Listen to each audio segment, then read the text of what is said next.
Hello and welcome. Welcome to Drakenmemoria. Hey. What is Drakenmemoria, you may ask? Well, it's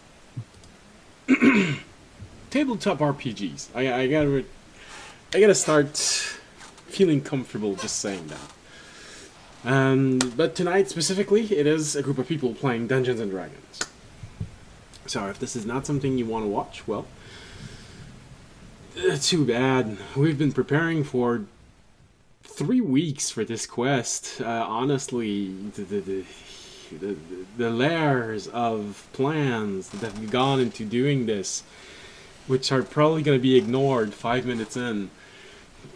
You can't. Well, it's like a multi-layered cake. It's like you can't have the icing as the only thing you eat. You have to get to the layers at the bottom as well. My cousin would disagree with that.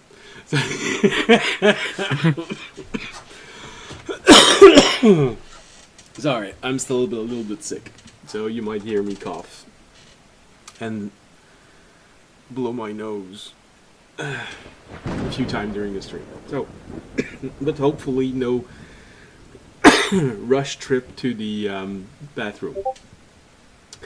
And one of our players is saying something. Oh no, okay. Good. All right, so.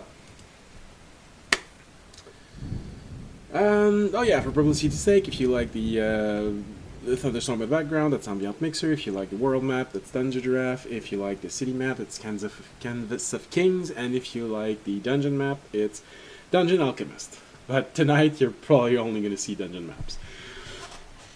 And I still haven't had time to redo all the cameras of the battle map.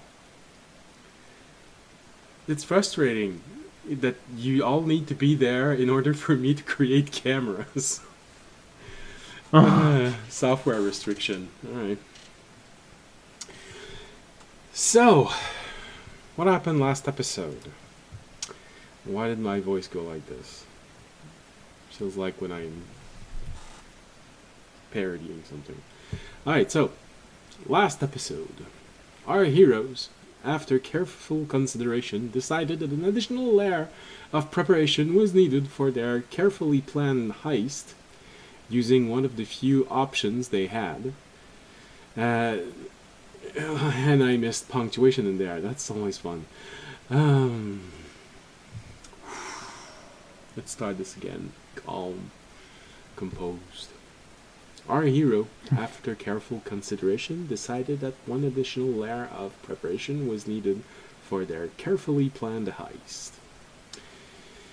Using one of the few options they had, they decided to further owe something to one more mage. After spending a cozy evening making plan with a beautiful silver-haired diviner, our adventurer felt more protected and prepared than ever, with one more favor owed to someone who can kill them all nearly effortlessly, since the strongest and most powerful and most dangerous warrior of the garden has been added to the growing list of people involved in this heist, directly or indirectly. And so, well, this is where we jump back in. So yes, after last episode, when my microphone died and no one could hear me, you all had a few moments to finish preparing. I listened to what you said. But basically, since all you did was gather in front of the teleportation hub, one of the smaller hub in the garden, and waited for me to try and rejoin the conversation, but it never happened because there was a weird interaction with OBS and Discord. When my microphone suddenly stopped functioning, I couldn't even switch to another microphone. I tried. Which is why my players don't have any music tonight. Only viewers. Because apparently there's something that also broke in my software that makes the connection between the music and my microphone. So music is only going to be for the viewers, and sorry for my players, but you're going to be contemplating your contemplations in silence. So it's only we can always contemplate our life choices. Well, it's only going to be awkward for you. It's not going to be awkward for people watching. I mean, starting a religion that's slowly taking over the island chain and possibly more. Releasing a very invasive mushroom species outside of its natural habitat, causing it to cause chaos wherever it goes. Minor things. Mushroom. Alright. So, well, I was hoping that it would be enough time for Fisher to arrive, but 35 minutes. If he was right on the 35 minutes, he should be there in 2.5 minutes.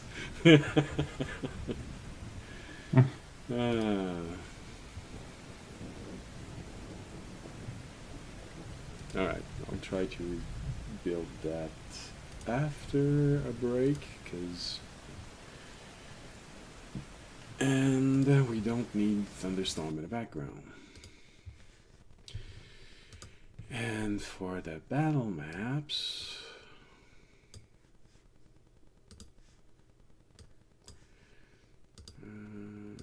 we don't have anyone here. We do have people here, which I'm going to disconnect because it uses a lot of my computer. And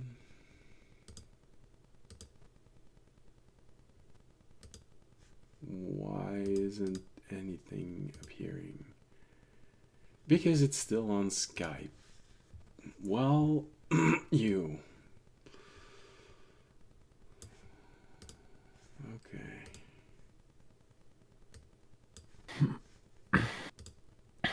This one here? Okay, we got things. Okay, hopefully this will settle once Fisher's there. Alright, so I imagine that you all decide to take the teleportation out and go to Toltoran. Yes. Alright. Fisher seems to be lost in thoughts right now. He should be there in a moment. You've seen him do this a number of times. He's probably having a awkward moment with Ternad. He's probably once again reminding him that he's being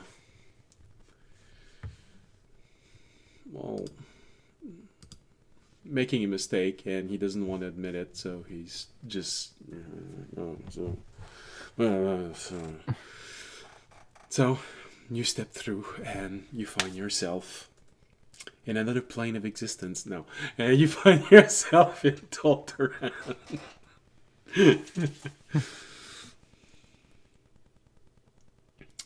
Well, 10 minutes out of Tolteran.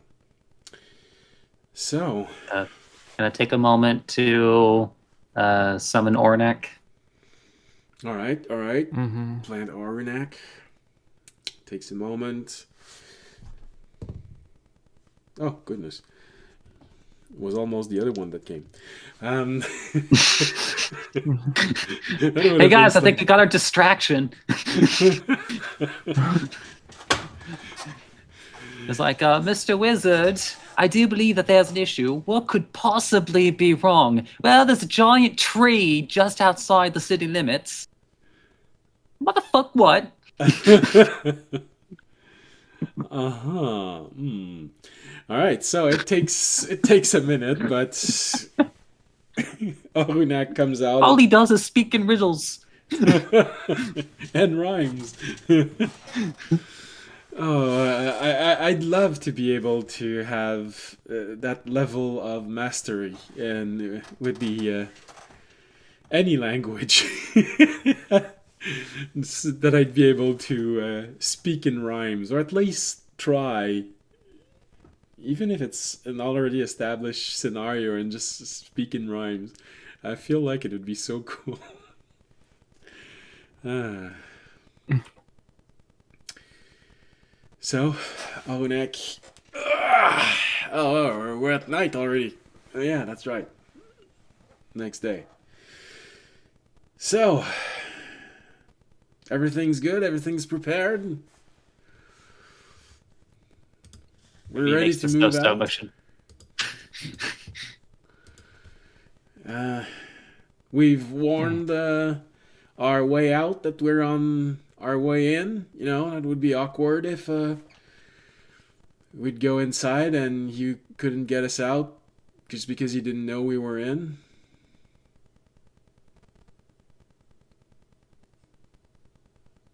And now the party's going to contemplate existence. Are they already in the wizard tower and they just didn't realize it? We were just in a big wizard simulation. Once we went in, we never actually came out. You don't know it, but actually you're inside of a world of gem. A gem of worlds, sorry. No, the world of Gem would actually be pretty interesting. Like, for some reason, there are people with a bunch of musical talent that really ought not to. I was wondering if you were going to go there or somewhere else. Well,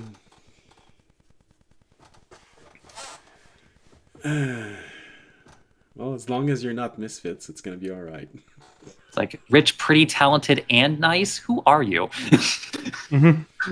Where did you come from? Usually you only get 2 of those. Oh, sorry, 3. All right. So, as Overnight said, do we have our way out prepared? Does he actually know that he's gonna need to get us out tonight? Yes. You sure about that? As audience slowly pulls out an orb.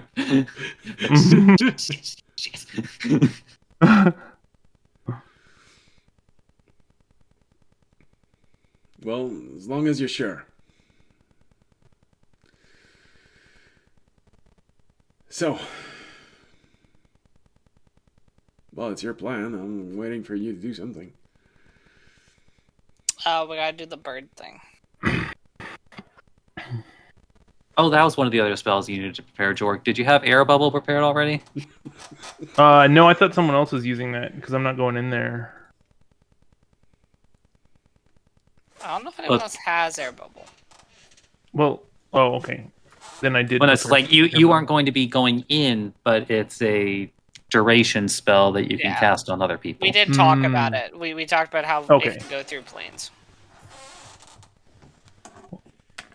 I mean, really, you only need to cast it on Raimi and audience.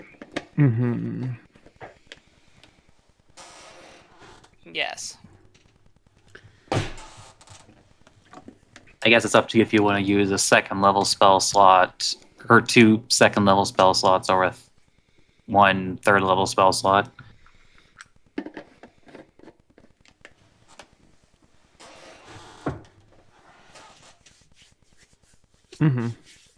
Probably just use a third level. Okay. Meaning third level covers 2 people. 2 people. Right. Unless, because Oranek is. Well, he breathes CO2. So. Yeah. So he could deplete the CO2 in the air. Yeah. In there. But we could just unplant or summon him later. The problem is that you need a lot more than just 1 tree to maintain a person alive. And also vice versa. You need more than 1 person in order to maintain a tree living. Well, the advantage is that you actually do have a small plot of land inside of the dimensional space. So if Ornak dies because he can't breathe, You have what you need to resummon him. So it's just gonna Or do be. we just desummon him first? That's really up to you. I'll remind you that every time you summon him, I roll a d20. If we fall on the 20, it's the other one that comes out. Mm-hmm. It could be awkward inside of a mage tower having the other one. Well, then again, like I said, it's like there's the distraction. Problem is that the distraction is going to be inside. All right. So that's really up to you. You decide. I mean, if I'm being honest, though, like I would sooner bank on 2 people helping to maintain a tree over a tree trying to maintain 2 people. Plus, presumably, we're only going to be in that storage for like a few minutes at most. I think even in the description of like bags of holding, portable holes, and stuff like that, it reads that at least has 10 minutes of air for a creature. Yeah. And the space inside of it is roughly the same, so 10 minutes of air. Or 10 minutes of CO2.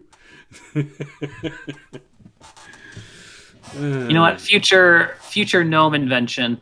O2 CO2 generator. Just gotta make sure the right side is flipped on. An air-conditioned automatic dimensional space. Maybe that's actually something you should ask a gnome when you come back, because it's the 3rd time that you've tried to hide your group inside of there, and you were stuck with the amount of time. Maybe you should think about adding a way to recycle the air. Mm-hmm. Right. Like, look, first time is happenstance. Second time is coincidence. The third time is a pattern that needs to be needs a solution before a 4th time arrives. All right. So, I'll go inside. Jorg casts Bubble. Air Goes bubble. on Audience, goes on Remy. Bubble. That would kind of be weird. It would be right on brand for a gnomish spell. You know, you go inside, and if you have the air bubble and you're not underwater, everyone around you hears you as if you were underwater. So, you all go inside. Fisher goes inside. He puts Terry back into his box because he doesn't have an air bubble. So, but his box has more than enough air. So, you all go in. Zip in. Jorg, you transform into a hawk. Sweet. Scree. I don't know what a hawk sounds like.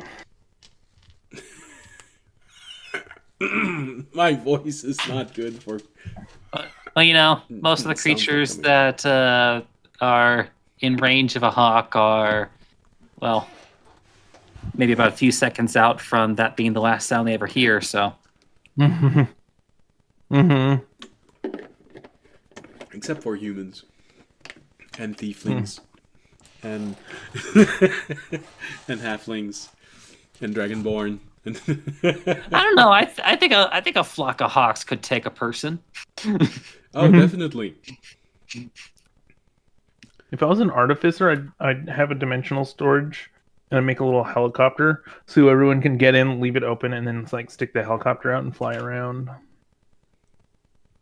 Okay. What you're thinking of is Tiny Servant.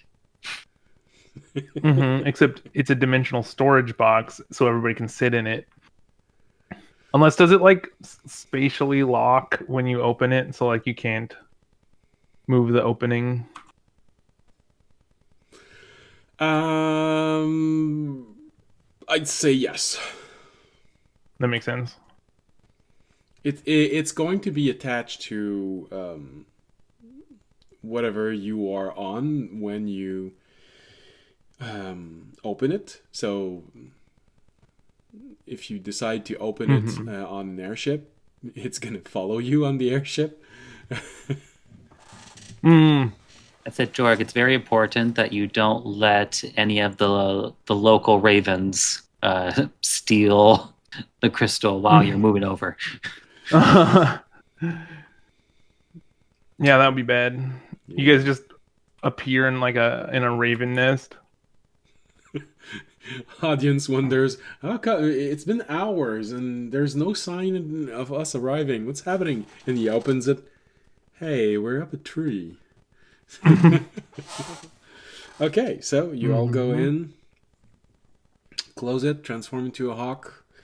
What's the stat block of a hawk? I don't know if there is actually a hawk in the monster manual. We're also diamond dusting Jorg before we go in, by the way.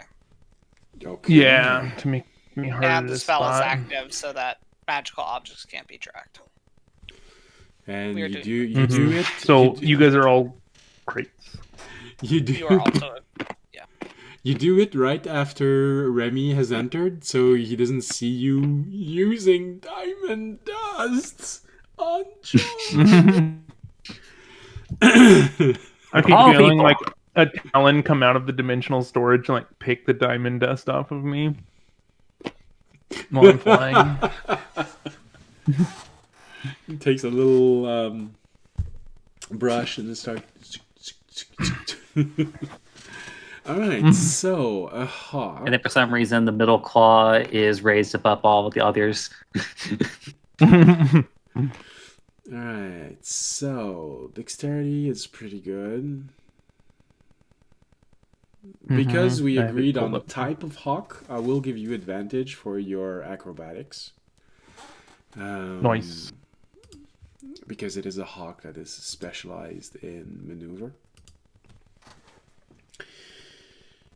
So, you start flying away. Fly very high. As you can see, the shimmering effect around the castle. It's pretty high, but it doesn't form an actual bubble. So you feel confident that you can actually go in without being blasted to bits or triggering a defense that has been left especially for that. So it does tell you that the castle is on alert because the walls have grown since the last time you're there. But they're not expecting aerial things. They're expecting someone to try and shove things over the walls and not fly. Not come flying way over. So, well, that's going to change soon. Well, yeah, depends. So, you start flying, you go up. You can feel the currents, feel the air moving. It's a very different sensation than what you have normally. You're more sensitive to the air currents. You can feel them more all over your body. It's giving you the ability to react better, to make tighter turns, to understand exactly how the wind moves. For a brief moment, there is that acknowledgement of, oh, that's actually what Taikar must have felt. The person that Remy keeps referring to because he doesn't like him. You've seen the picture of him. And because of that, you know which species he is. That's probably very close to what he feels whenever he goes up. So, you fly. The first hurdle is easy to go through. You go above the outer wall. The second wall feels a bit different. You struggle a little bit to fly high enough to go above it. It's not a type of hawk that is made for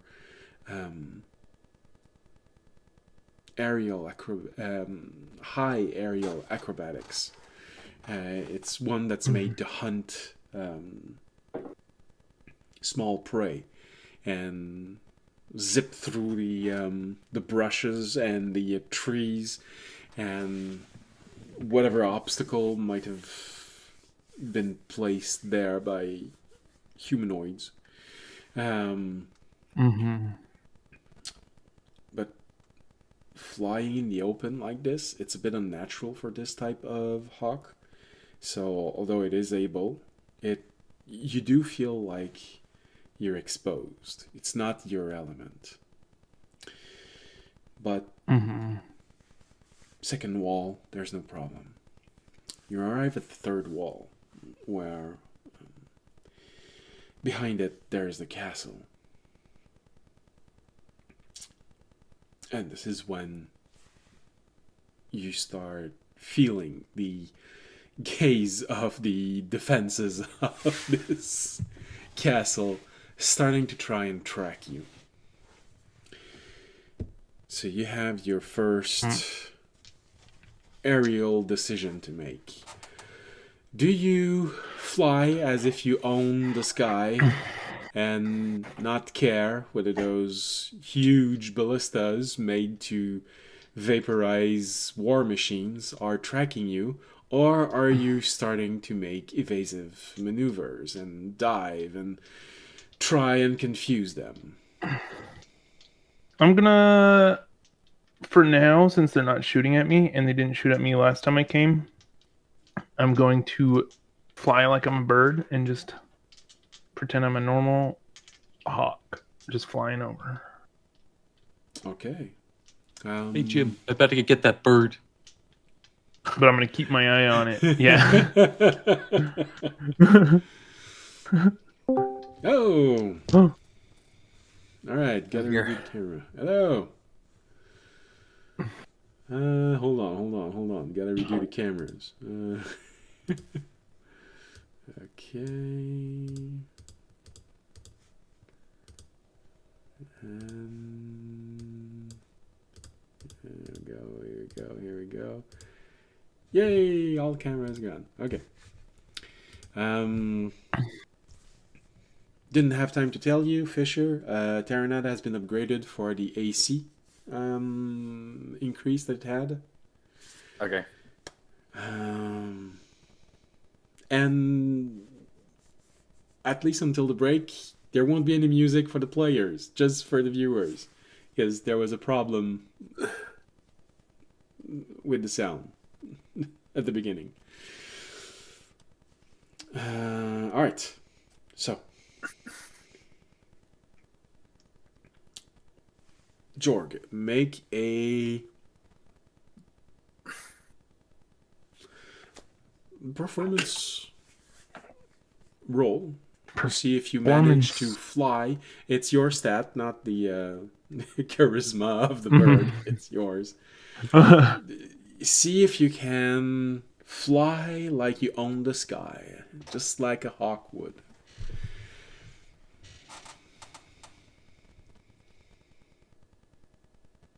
Can't find my D20, so 16. Well, that's pretty good. It's pretty good. Mm-hmm. I mean, it's not a perfect emulation of a bird owning the sky, but, you know, no one's there to tell you, so Remy's not going to know it, and he's not going to be able to underline it. So he spent enough time watching... He spent enough time watching the birds, so he would know, but he's not there. Well, technically he is, but can't see you. All right. What about them? Okay. You fly in, confident, sure of what you did. The first ballista doesn't react at all to your presence. Just a regular bird. Yeah, Nothing to hide. You have moment. I'm just a bird, just a big, majestic bird. And the first one that you cross doesn't react. Second one you cross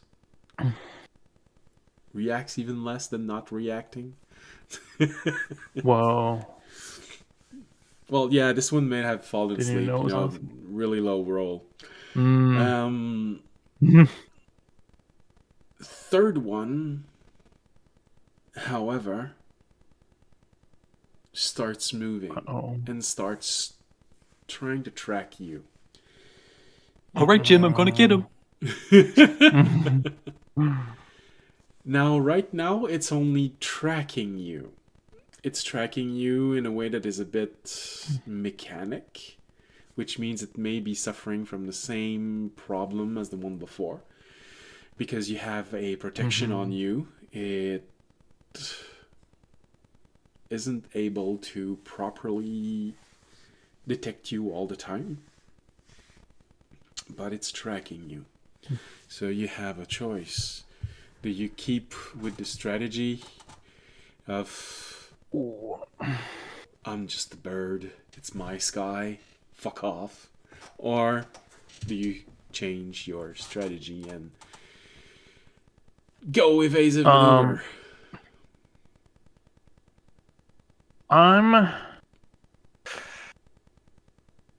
Either way, it's worse.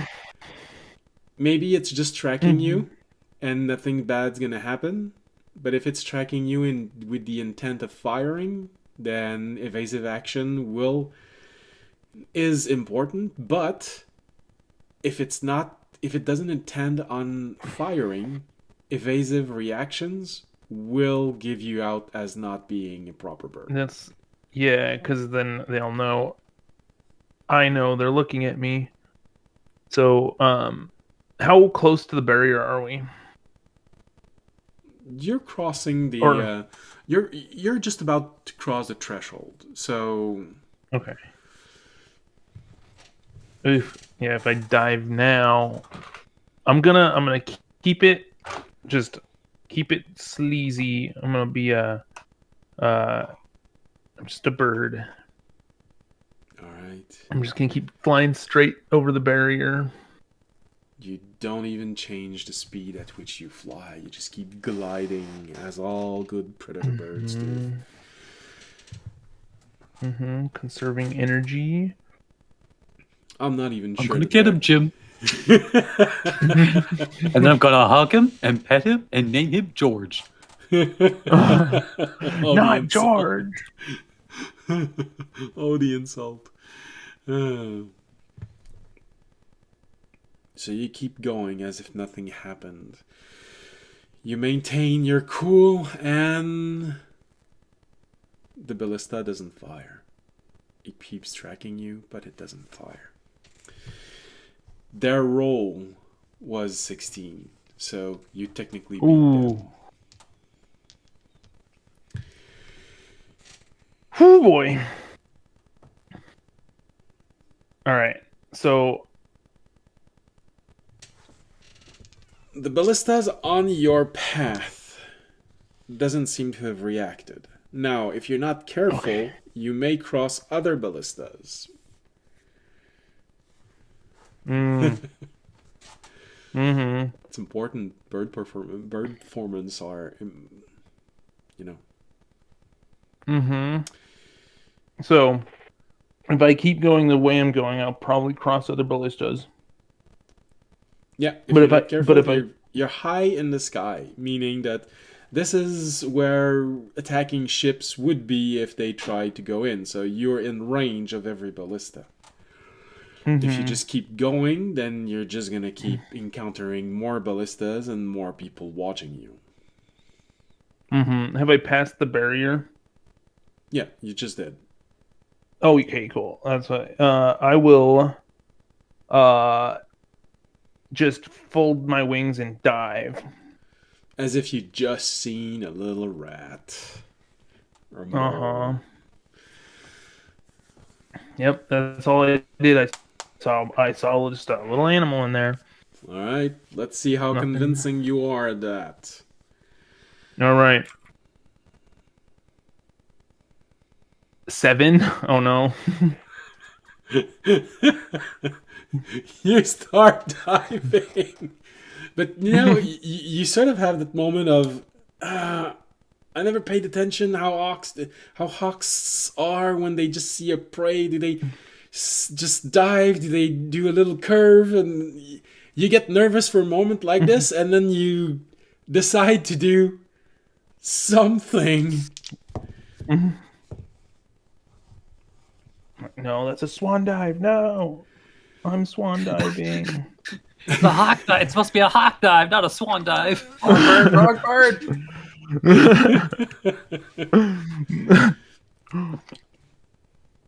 You start diving as fast as you can, and suddenly a bunch of ballistas start tracking you one after the other.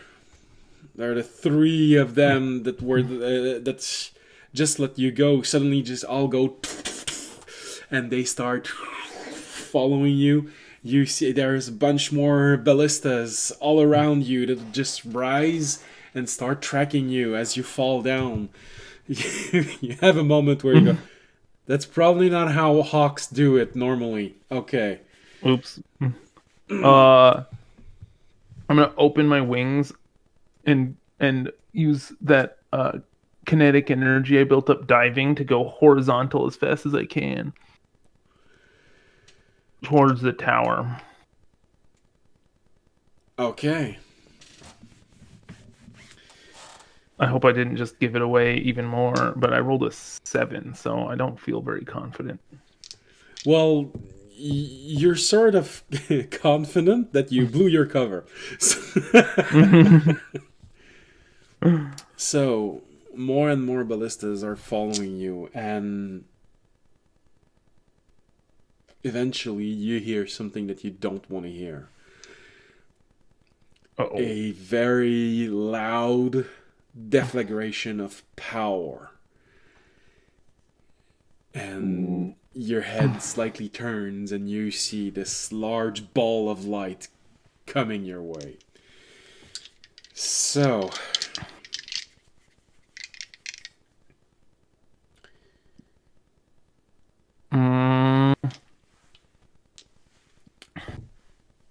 because of the nature of this, I'm gonna let you do, because aerial combat is a bit different than normal combat. You know, there's the acrobatic of it all.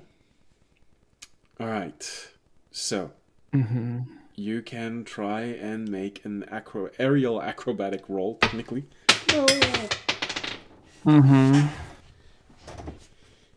Oh god, natural 1. Oh boy. Uh-oh. I did tell you have advantage. Not cut out for this. I did tell you have advantage because you're a hawk specifically made natural for that. 20. All right. What is? First of all, throw that die away. I don't think you want that. I don't think you want that pendulum swing. No, I used the D&D Beyond die because I can't run my D20. Oh, there it is. Well, then obviously you got to throw your computer away. All right. Well.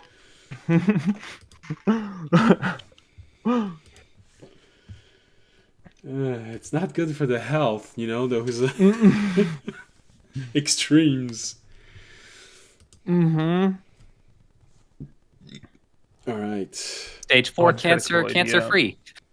You just don't want that duality. A cool maneuver that we could do, but we didn't discuss before, is I throw the crystal in front of me, and the audience opens it, and I fly in. And how does he know that you just thrown it? He wouldn't, so we're not gonna do that.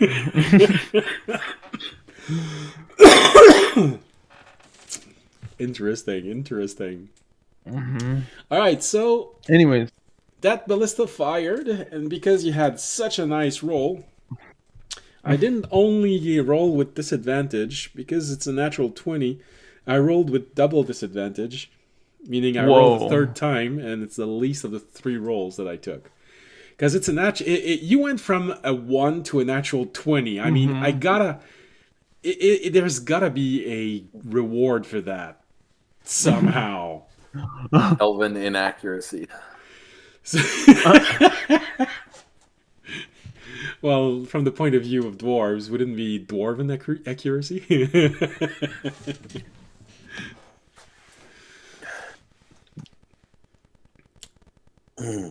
Your head turns around and you see this large ball of energy going straight for you.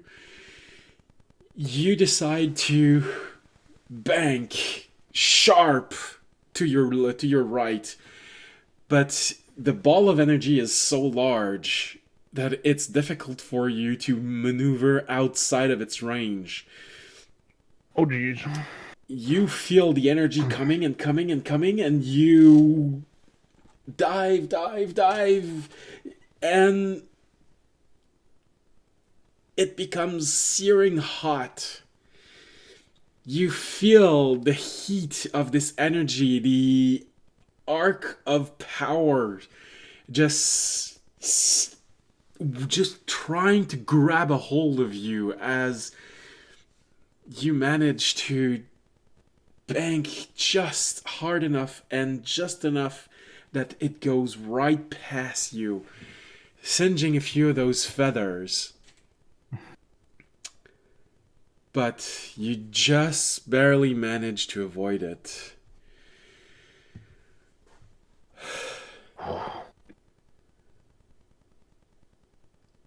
Now I know what it's like for a bird to poop itself. And you see the going down. Some poor guard is like, oh man, not again.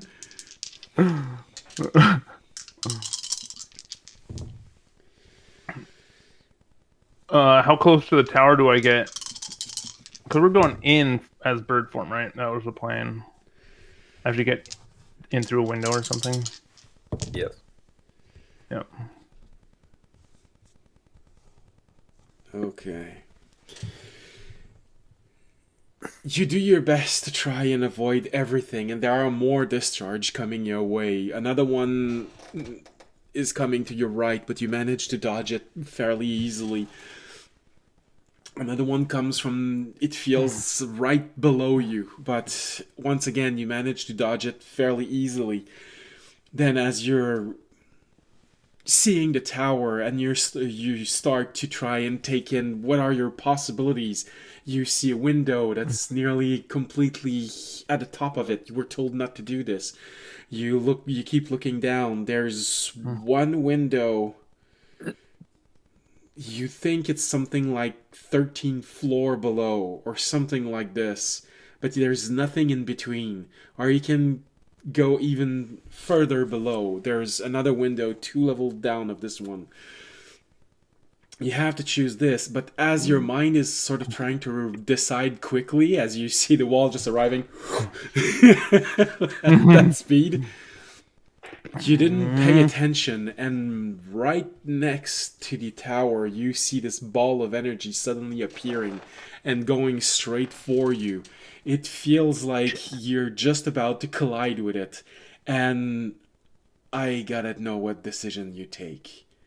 The highest one up, the one that's 13th floor, or the one that's 15th floor below? I'll go for the 13 floors. All right. He said not to go highest. I'm not going highest.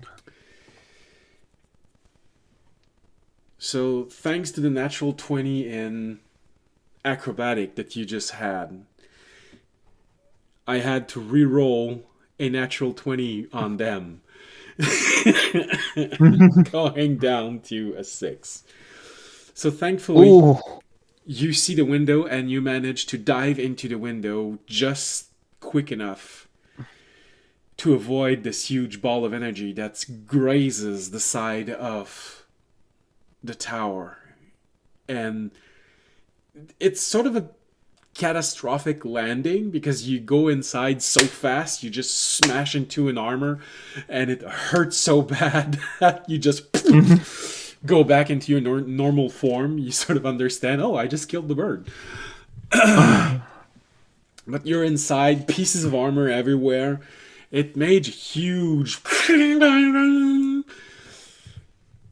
But you're inside.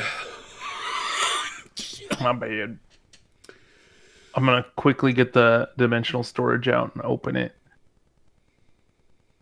It's like before he, as he gets in, just like, I'm in. But to nobody. Because You have to say hacker voice out loud.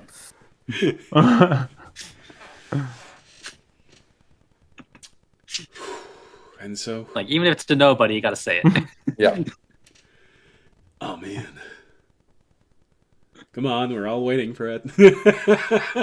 I'm in.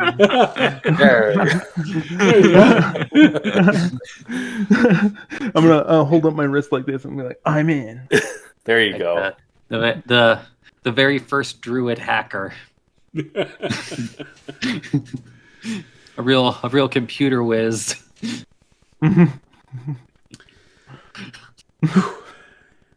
You take the gem that you had tied to your wrist, and you just realize it's saying "I'm in." And oh no, that's right, they can't hear me. You take the gem, you unzip the storage, and all of your friends are just looking at you like this. You know, took a little bit of time. You sort of see that comment in Remy's eyes when he's looking at you. That's a bit slow, you know? I would have been in so much faster. Like, where did Remy get a pocket watch? Yeah.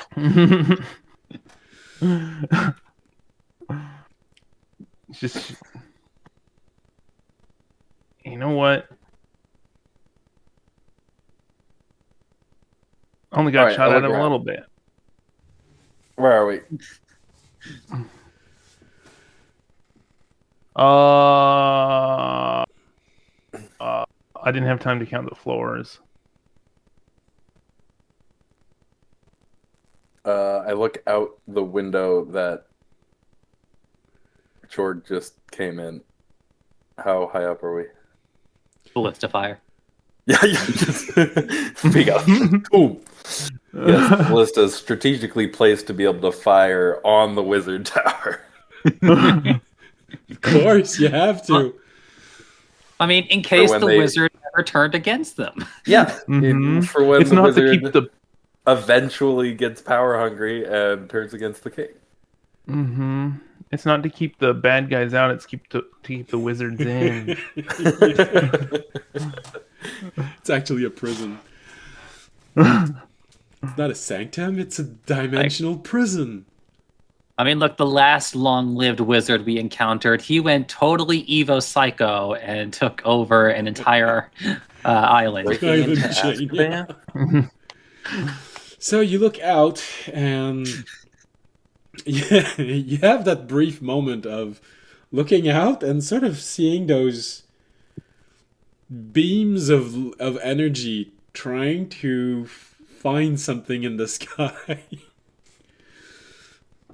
Okay. You sort of had your first confirmation that it was a bumpy ride. Mm-hmm. Then you look. As best as you can tell, it's a bit hard to tell. You don't know. Because dimensions can vary wildly inside of a mage tower. It's difficult to be sure of it, but you feel like, just trying to look up, looking down. You want to say you're something like between 12th and 14th floor away from the top. All right.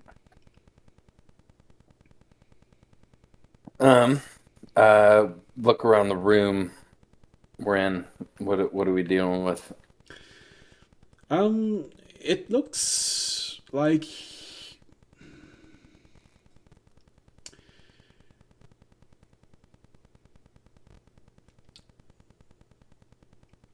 you see at the end there's stairs going up, and they sort of hug the the wall. So they're supposed to be spiral, but they're not exactly. And it feels like this place is sort of an intentional little balcony, so that people can rest, observe things. It feels like it's intentional, so it's intentionally a place where people can just stop, look outside, relax. So you don't know if this is open to everyone, but if it is, then it's probably something that feels like a resting area before entering the wizard's lair, or if it's just reserved to royalty. It's most likely a lounging area for prince, princess, wizard, king. So the very prestigious armor to your left that is in pieces.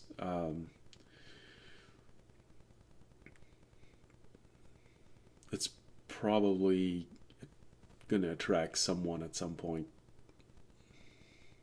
Mm-hmm. I spent 2 hours trying to put it back together.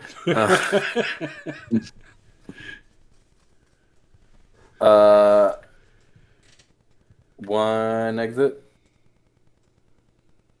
One exit. One way going up, one way going down.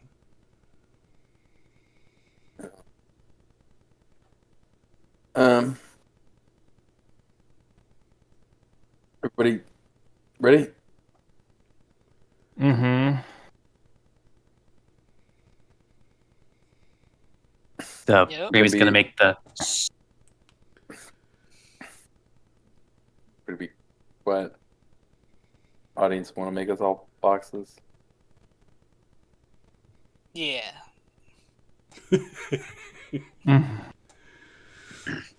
Boxes and then pass without a trace? Is that what we're doing? Sounds good to me.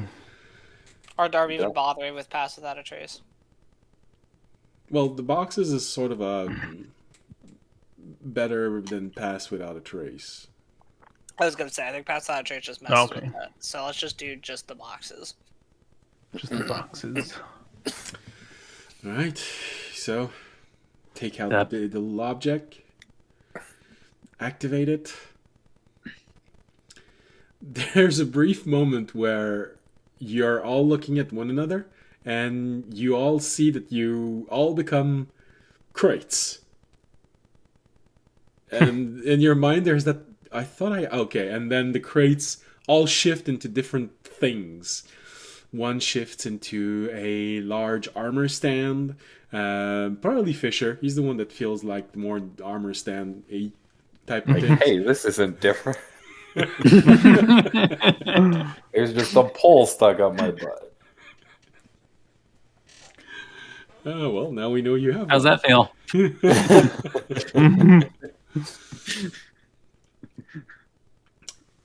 Jorg becomes a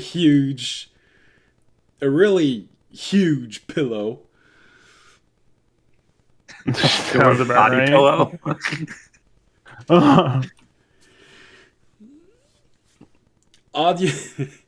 Audience, you feel like the gnome may have intentionally wanted to say something to you, but you turn into a table. Fair enough. And Remy turned into a stool.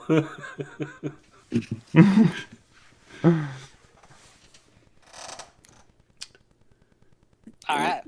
Well, everyone just remember, stop moving or try and look like an object if we see anything. And then you hear Playing Openak prop go, hunt. "Oh, that's just mean." And then you all turn toward him and you just see See a him. desk plant. He's a potted plant. Alright, so I guess I'll be the core of the group, and then you guys could, like, somewhat move around me. So it looks like the table's the centerpiece. That kind of makes sense. Alright, so you all move together to follow audience. And this is when you sort of have a moment of, oh, this is cool, and slightly humiliating. Because when you all clump up together, you all become things on the audience's table. Oh. Hey, we'll take it. Remy, your head floats above the table where it's a large sauce pot. It's not a teapot, it's just something that you pour sauce inside of it. Fisher, you're just a box filled with cutlery. Jorg, there's a large centerpiece.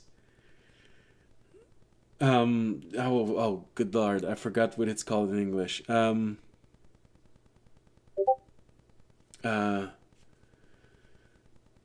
Dentelle.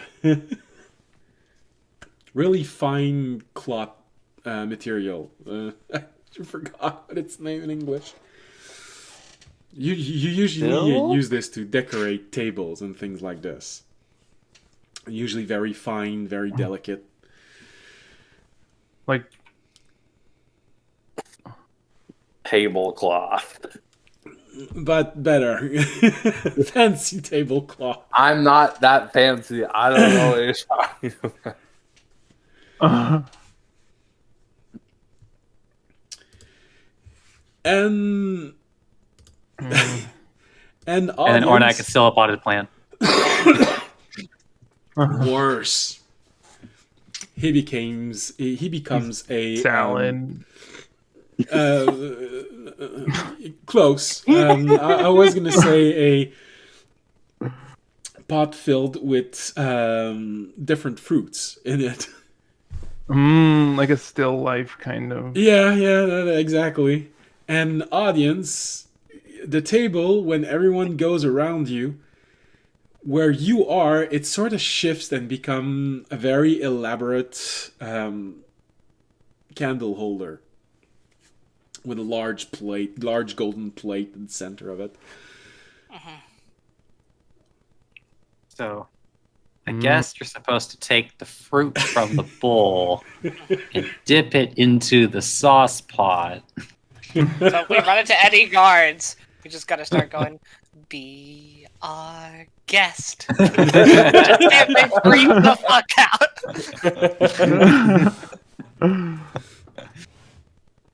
So you start moving as this really weird, awkward table. When you get to the stairs, obviously you can't stay as this, and the illusions shifts again. You all become this huge tapestry. We can actually see you on the tapestry. Well, something near to what you all are. You see this dragonborn. And once again, you can only see yourself because of reflection in front, because you've become a tapestry. Audience, you're in the front. You look like a general. But behind you, you have this man-at-arms with a long sword and broad shoulders and a lot of armor. You sort of have to think for a brief moment, okay, that's probably Fisher. And then Jorg and Remy, which one is it? Because you see those two child fighting amongst one another. One is in the middle of punching the other one, and the first one is just there pulling on its hair. And behind you just see this tree looking at the whole scene and it being stuck in the middle of this motion of... And so you see this tapestry moving on the wall. I'm not gonna talk about every single change it does, because it actually does a pretty good job, and it changes every time the surrounding calls for it. So as you're moving up, it's a tapestry. The moment you all go back, you all reach the second floor, the floor above, I mean, it goes back to not a huge elaborate table, but more like a mobile little desk, with large wheels and everything that's supposed to be there. On the floor that is above, you see 6 guards. Sorry, that seem to have rushed to this place, having heard something below, but they're not hearing anything, and you sort of see them all just talking amongst one another. They apparently don't want to go all the way down, and they're talking about, just let the other group go up. I mean, if we go down, we gotta go down, and then we gotta go up. If they go up, they just go up, and they can. It's easier to go down than going up, so let's just let them, and hear the other one. No, it's our duty. We have to go down there. Then there's this one guard that says, "Come on, look there. There's such a comfortable sofa with pillows. It's just calling us." And that's when you realize they're talking about you all. Uh-oh. So, now I want you all to make... And I'm giving you the option. You can either do a stealth roll or a performance roll to see if you either perform as you should, as something that should be sat on, or stealthily to try and avoid being sat on without breaking the illusion. I'm giving you a choice. I mean, I know what Raimi's doing. I'm gonna go with stealth. I just have a better stealth roll.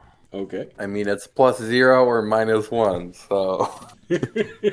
I got an 18. If I'm a pillow, I just become pea stained or something. I don't know. All right, so This you is go a with... wizard's. This is a wizard's tower, right? Yeah.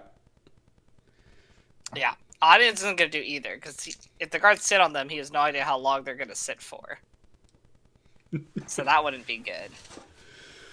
I mean, he knows guards. Guards can, if they think that they're slacking off, can sit for a long time. So what are you doing as they all get closer and closer to your group? What Audience would do is he would slightly on the object unsheath his mace so there was a weird glow coming from whatever couch they saw. And then he'd say in a deep voice, "Do not sit upon," and I'll name some random demon lord that I saw in a book, "the couch of," and I'll name some demon lord that I saw in a book. Let's see if the guards freak out because they know it's a wizard tower and that this guy recovered this couch from it. Okay. Make a performance roll. See how well you act this out. Sure. That is a 14. 14 or 40? 14. I can't get to 40. I mean, it's possible, but I don't think you can actually reach that high. I cannot reach 40. Okay. At least of the current rules, the highest you could possibly get for any ability check without magic items is a 37. Yeah.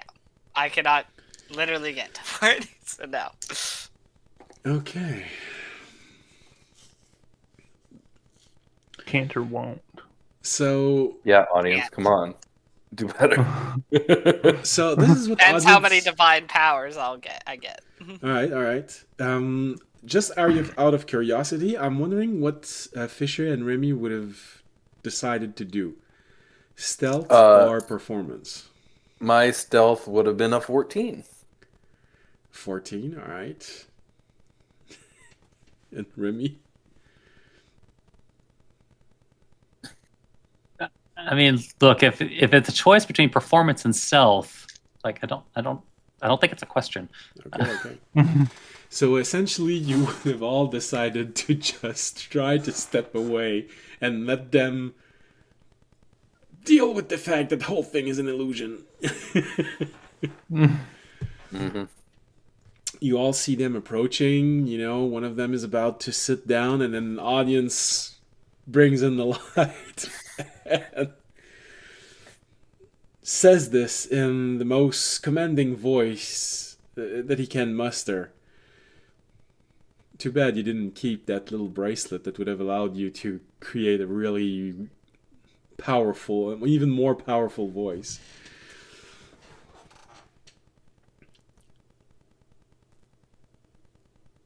You see all of the guard freeze for a brief moment, just as they're about to sit. You were seeing Remy just going like this, as he saw this huge butt getting closer and closer to him. You just saw Jorg going like this, with the guard that's just reaching out to where his belt is supposed to be, but that's actually where a piece of the pillow is. And then one of them who was just going to lean on the potted plant, and you just see Orunak just going, oh, not again. But you say this, and they all freeze. They all look at all of you for a brief moment. And then one guard looks at another and says, you hear that also? Yeah.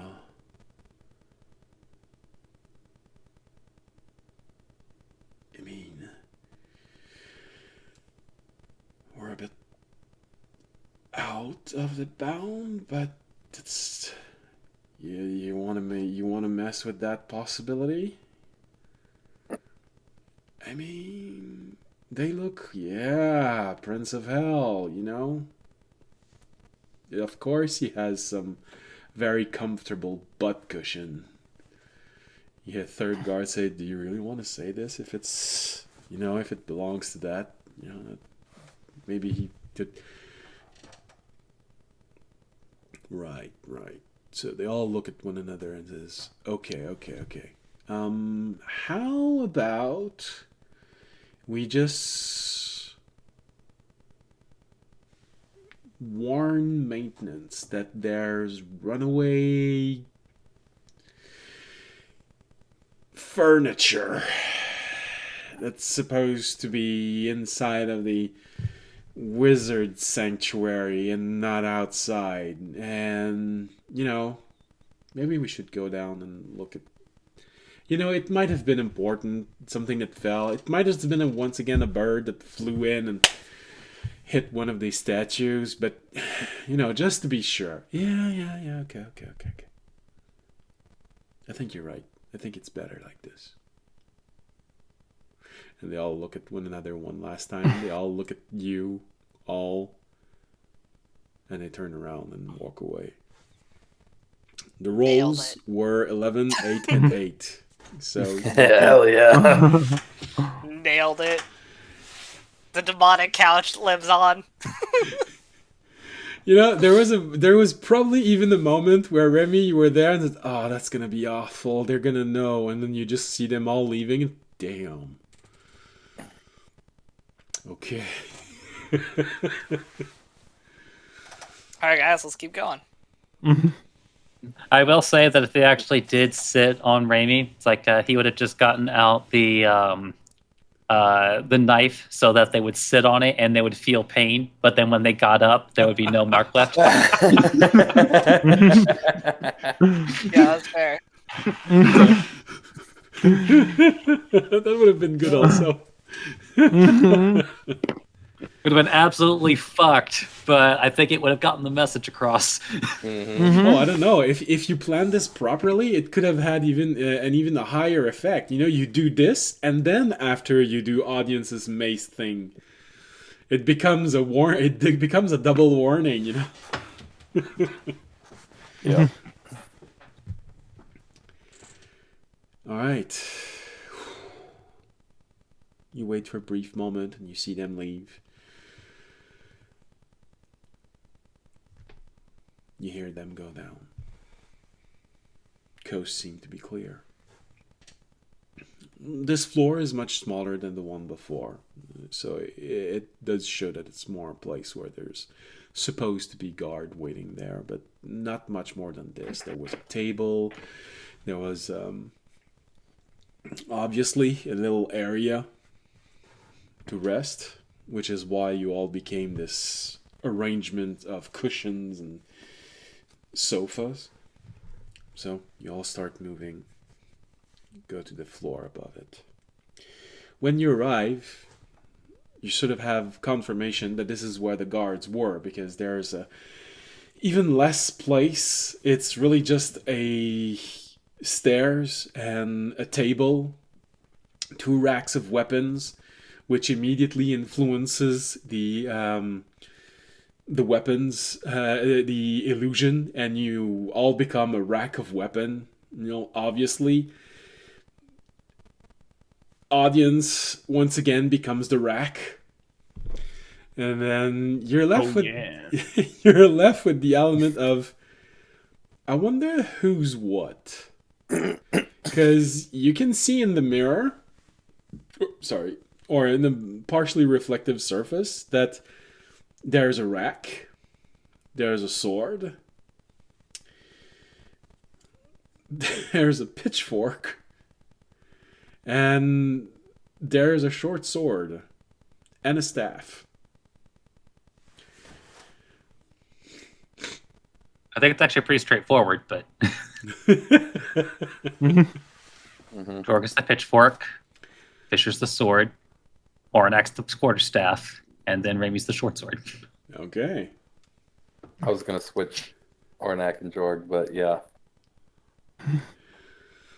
Because if the gnomes are going with the wooden theme like I had before, then they would naturally make him the wooden stick. Okay. Yeah. So, you all move, and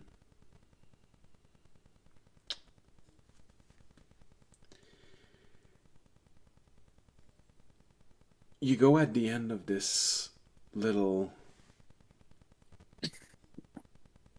guarding place.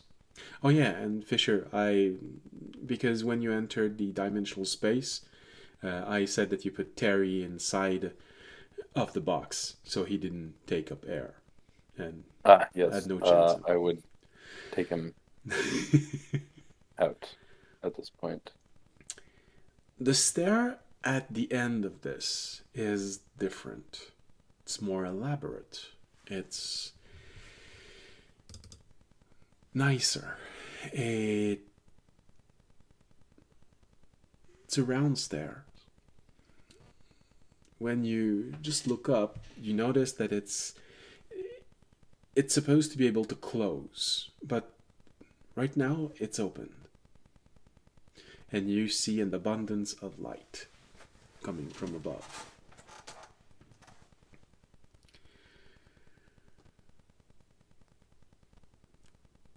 Do you go in, and in what order do you go in?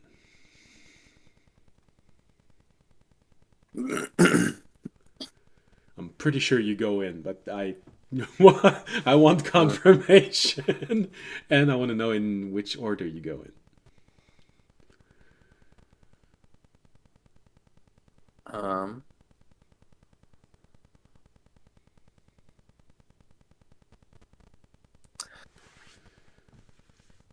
Audience for me first.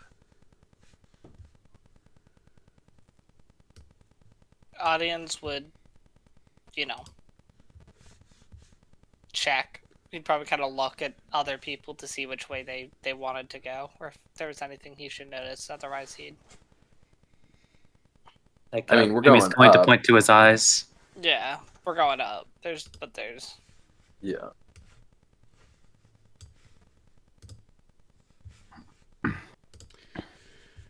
Okay. Remy just points to his eyes.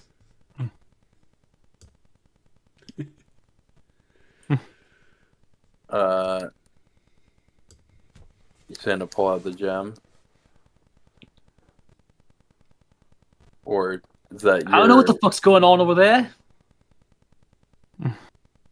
Yeah, I mean, we might as well pull out the gem, right? Like, we get time with it. Or also, how far does your X-ray reach? I mean, not super far through. I mean, I can see to the other side of. I can see through solid matter for 1 minute. And the vision has a radius of 30 feet. It would be enough to be able to see all the way up the stairs. The stairs are maybe 15 to 20 feet high. Yeah. Do we want to use the ring this early? How many times can you use it? Is it just once? No. It's the cost of using it that's Yeah. a little annoying. Whenever I use the ring again after, so it lasts for a minute, and then whenever I use the ring again before taking a long rest, it must succeed on a DC 15 con saving throw or gain 1 level of exhaustion. Oh, okay.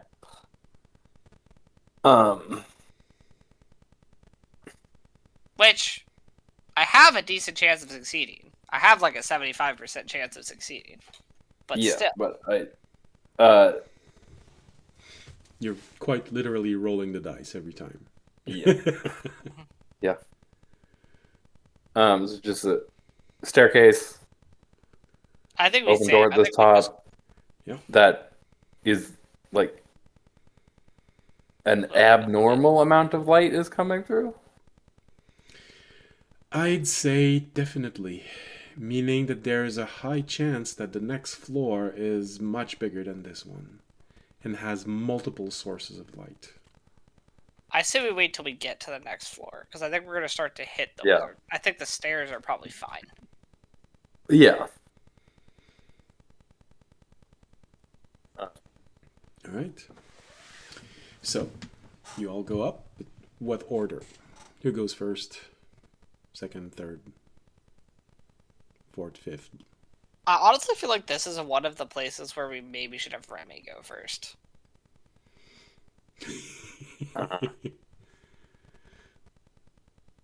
Because he's I mean- going to notice stuff Mhm. before the rest of us do. Okay.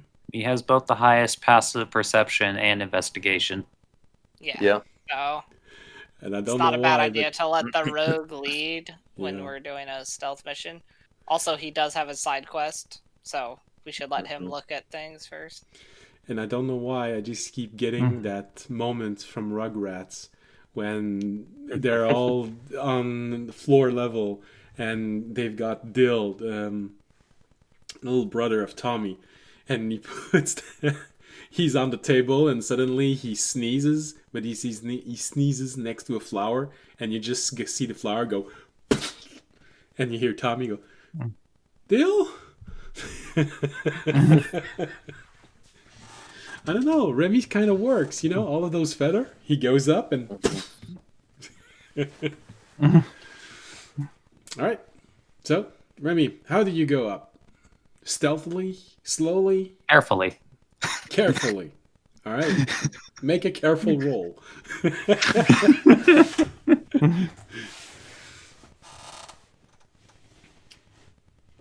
So.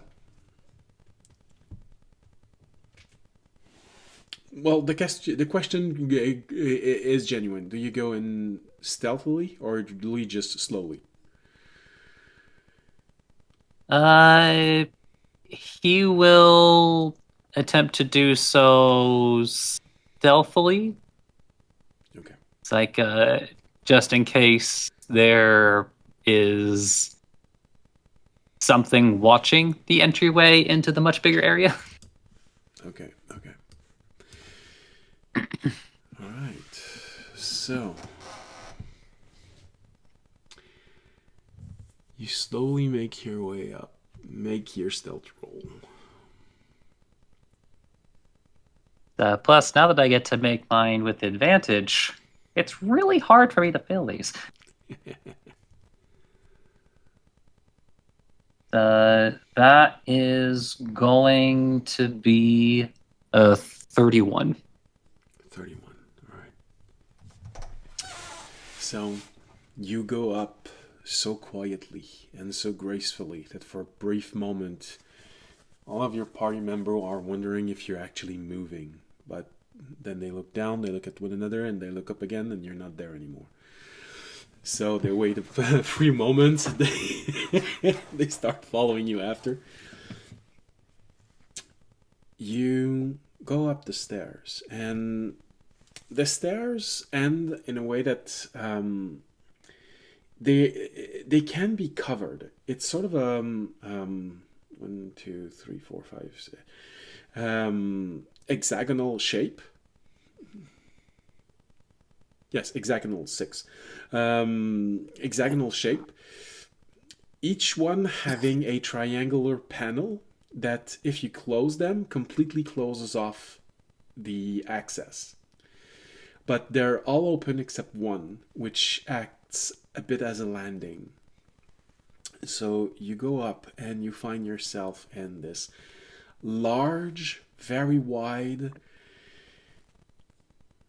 lustrous, slightly impressive room. It is much bigger than what you expected. The room that you're in right now is probably at most 30 feet wide, but this is... You're here.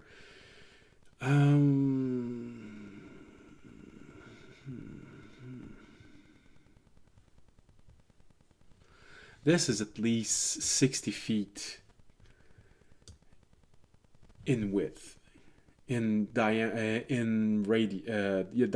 I should say. Because it's round. It's a round room, 60 feet in diameter. And there are so many things inside.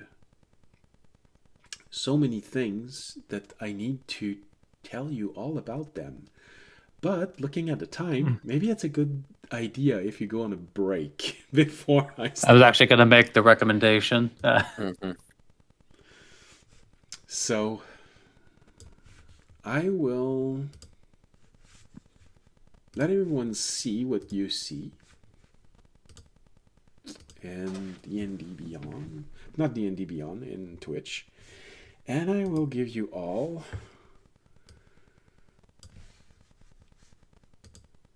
an image of what you see. Oh, I hope it's not too big. Let's just call it room. And there will be a description coming from this when you come back from break, but right now you can watch the room and have a better idea of what you're looking at. And let's go with the marsh sound. It's been a while since I played the marsh sound. Okay. See you all back in 15 minutes. Bye.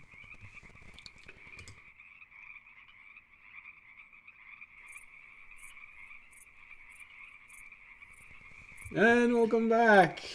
Yes, I know this. There might have been a problem with the camera, but hopefully there wasn't any problem with the sound. But I'll only know that, once it's done, that I'm looking at the whole thing. All right. So, like I was saying, you move up and you find yourself in front of this huge room. Actually, it's supposed to be 16. No, is it 16 wide? Oh, yeah, okay. Sorry. So the grid that you see on the image that I sent you is actually a 2 square for 5 feet.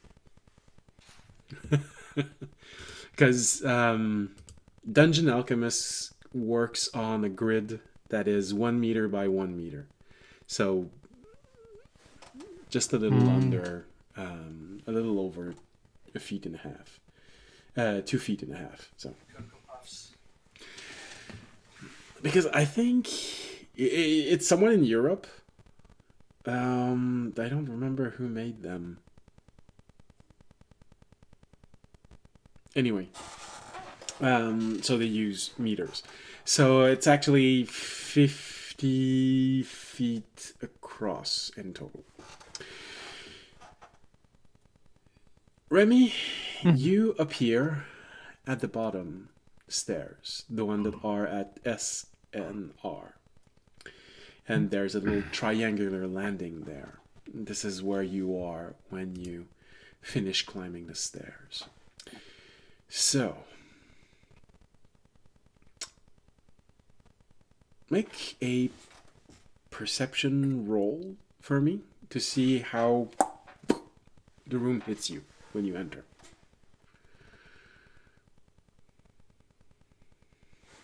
You know what? I might be getting some use out of it, so I'll actually spend a charge on my lantern to have advantage on such rolls. Okay, good.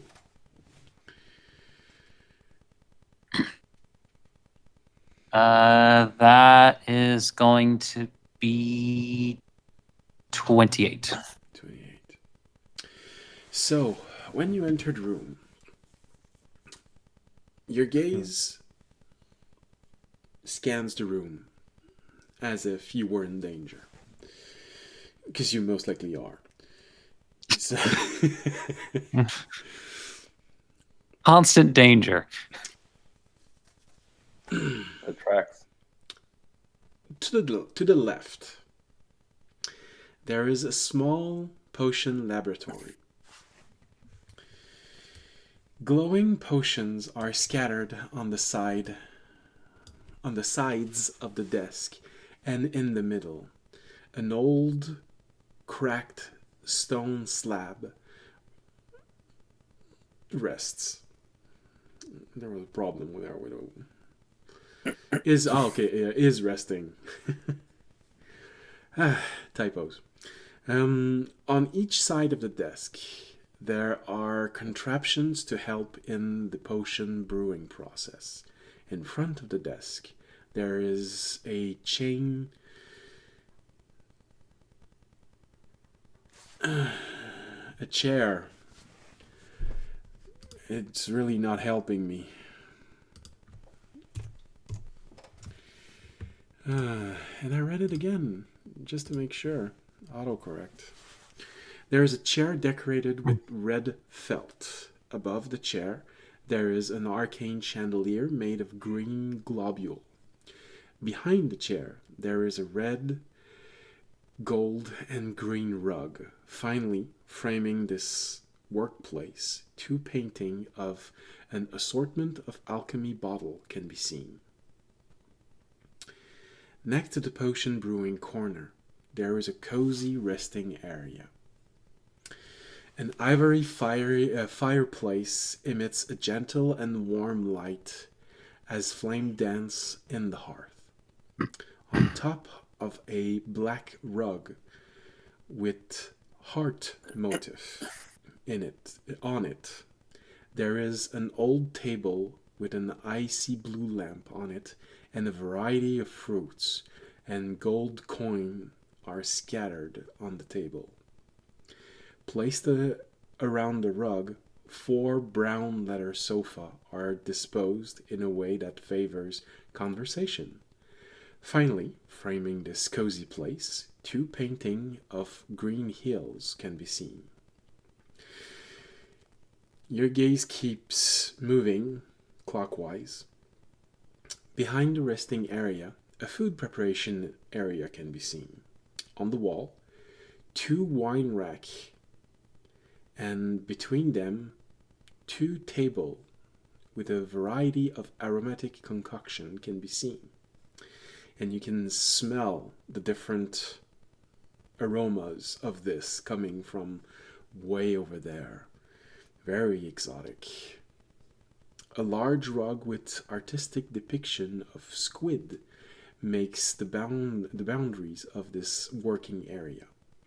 To one side, the furthest away from the entrance of the floor, Two open cupboards filled with exotic spirits frame the area in front of the rug.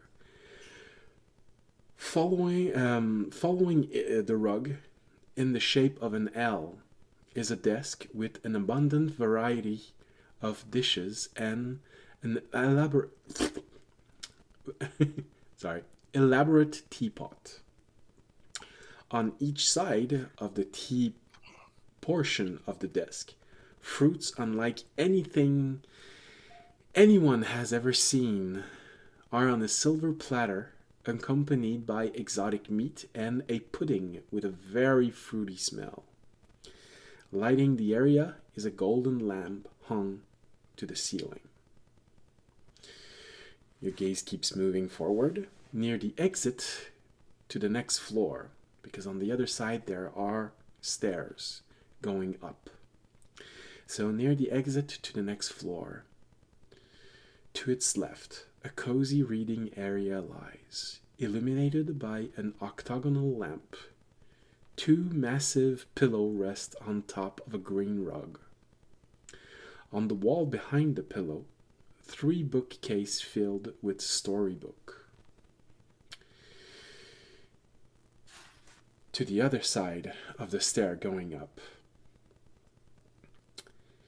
is a corner for rituals. In its center, there is a white marble altar with a large floating blue crystal.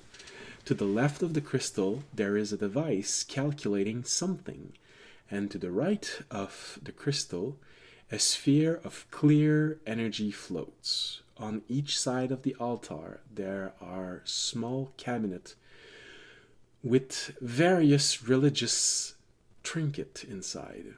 Further to the left, there is a wardrobe with a green and blue rug in front of it. I hate it. Every time I write in front, the autocorrect corrects it to infant. That's really I mean, annoying. as casually an infant. Yeah. Just It's, a little I guess, baby laid out hanging in a on the religious corner. area. To the complete opposite of this little corner, there is a cat fountain with a clear. There's a word missing. I hate it. I spent so much time preparing this, and then I realized, oh yeah, of course, the last time I ran it through the correction software, something got changed. Nice. There is a cat fountain spring with a clear crystalline water falling in a bowl that never fills. In front of the altar and under an orange ceiling arcane light, an indigo and gold rug decorates this praying corner. Directly to the right of the room, a large gilded steel organ waits for someone to play it. In front of the organ, a purple bench resting on top of a red and black rug, illuminated by a lamp spreading a radiant light, waits for a player. To the right of the entrance, there is a cloth-covered area, which you cannot see, so I will not describe it, unless you decide to go around it and see what's inside. In front of you, in the middle of the room, there is a large 2-level fountain filled with clear liquid, illuminating this deep brown hardwood floor. 2 arcane chandeliers, with each holding 3 blue gem-shaped lamps. And on top of the stairs, on the other side of the room, you can see there's something written, but it doesn't make sense to you, Remy. And I'll explain it to you why. Do you know what lead characters are? Leaf characters? Yeah. Or No. maybe I'm mispronouncing it. Leet. It's when you're using numbers to duplicate letters. Oh, Okay, so it is leet, just like, but it's Okay. like leet speak. Okay. So because you're a Kenku, you recognize that this is what they meant to do, but they did it with arcane symbols and language. And because of your Kenku brain, you can only read words that you've actually seen and know of. And so, unless Remy has actually actively read something like this in his life, it doesn't make sense. You'll need someone else to tell you what it's supposed to mean. Most likely Fisher, because he has imagination. But I'm leaving it to Well, he you, wasn't Remy, to definitely decide. wasn't going to give it over to Jorg. Well, audience might, because he has imagination, but he doesn't have much arcane knowledge. And obviously, Terry won't be able to see them unless they're magically infused. So, this is the room that you see in front of you, with one corner not described because you can't see it. Now, obviously, I did all of this because there is a reason to it, which you'll most likely learn very soon. But this is what you see when you enter.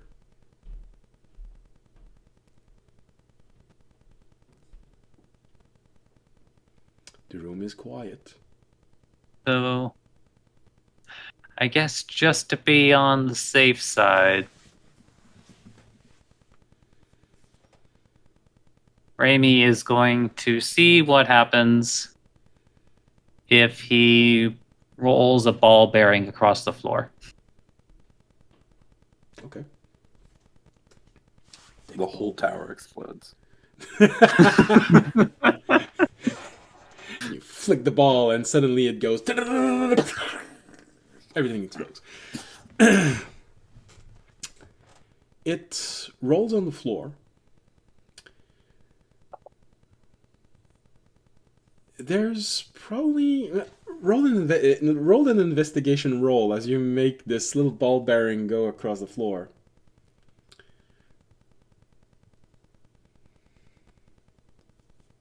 24. 24.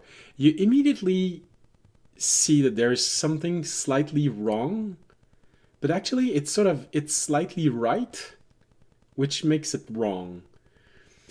You make the little ball bearing roll on the floor, and after a moment, do you give it a good push or just a slight one? I think he would have gone with... It's I think he's going going to go more forceful. Forceful, okay.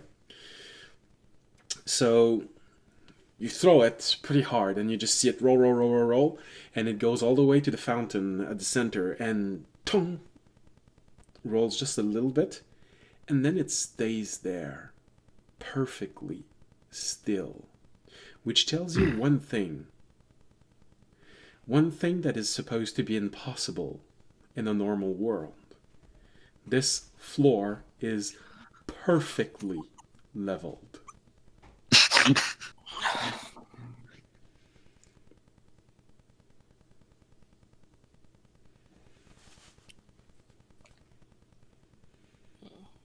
I don't remember if anybody remembers that Rick and Morty episode Oh yeah. where they just like went insane because they experienced true levelness. Level. Yeah.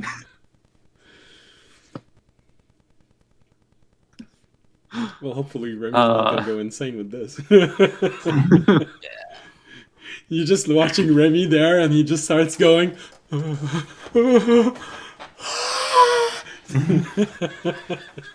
This does feel like a good time for audience to maybe pull out the gem and use it. This room. All right. Seeing. So Yeah. you follow Remy and you enter the room? Yes. Okay. Were you listening to the And that description is when the I scorching gave? ray lasers appear. Yes. I Okay, was good. listening to the description. So I was wondering if I had to repeat it. No.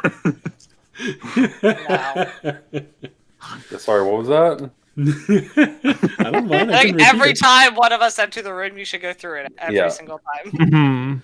The trick is it's I- actually different every single time, but Ooh. only in small ways. Yes. And we all have to pick up on it. Yeah. You know, it sounds like something that Gygax would do, and I'd shoot him for it. Yeah. So, audience enters the room. What about the rest of you? Do you just let those two there and wait? If audience is going in, I'm going in. Okay. Yeah. Oh. All right. I guess as Fisher We'll go after is them making his more way up, Raimi would tap him on the lower part of his shoulder socket and point to the symbol speak. Okay.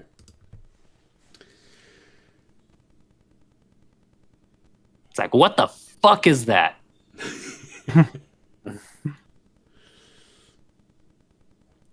So, Where was that one again? it's on the other side. It's written right above the stairs that go up. Okay. Above, as in like on the wall, No, it's as if or it on like hanging the on the banister ceiling. of the... Hanging off Okay. of the ceiling, rather. So it takes a moment. Just make an intelligence roll to see how long it takes you to just. Oh, okay, that's what they mean. 19. 19, that's pretty good. It takes just a little bit of time, but you have to admit, oh, okay, that's clever. And that's when you go, oh shit, and then Remy wants to kill me. Because it's written, if there's something wrong, tell the caretaker.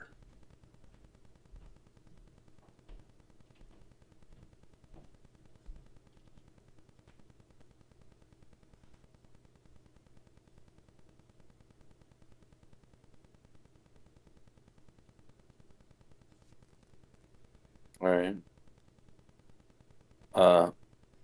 I guess it's a note to let the caretaker know if there's something wrong.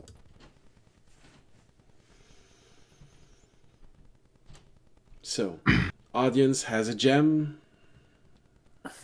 Fisher has a Terry. Is Jorg Terry clocking anything? Jorg is clueless. I mean, he's probably clocking a lot of things. What is he? Well, actually, audience, remind me the gem, what it does? The gem. I think just lets you. True sight stuff. Yeah, I think it just gives you true sight looking through it. I'm wondering if it allows you to see through things. Or Like- if that's No. your... That's his No, Okay. other thing. that's my other. Okay, so it is blocked by something as thin as a wall of cloth. It gives you sight. You have regular sight, Okay. but I also don't have one of the gems. I realized. Who had the gems? Jorg had a gem. I have. You gave me one of the. Yeah, I thought I gave you the other one. I thought that's what we agreed on. The No, gem you gave me the seeing. banishing whip, and you had the other gem, Fisher. Oh, right. I had it instead of right. Yeah.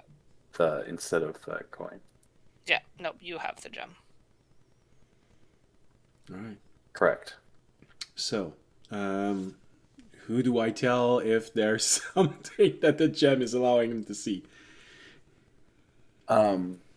Me and Fisher. Okay, both of you. Well, only Only one one of of you us should should use use it at a time. Okay.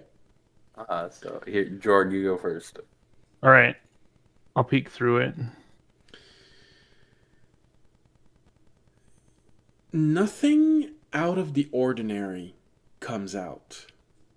There is an enchantment energy circulating um, on the fountain at the center.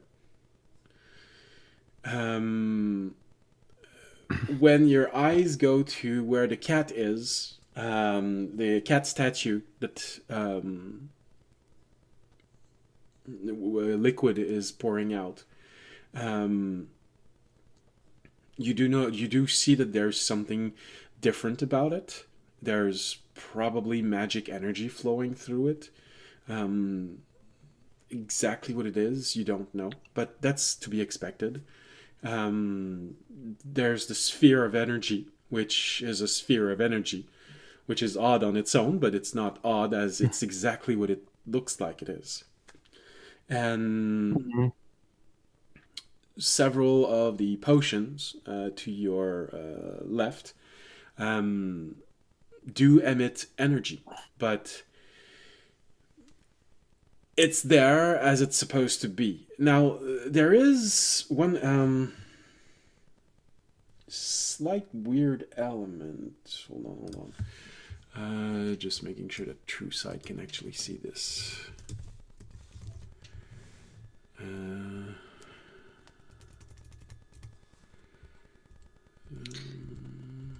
The big ones would be visual illusions. Visual illusions appear transparent to you, and you automatically succeed on saving throws against them.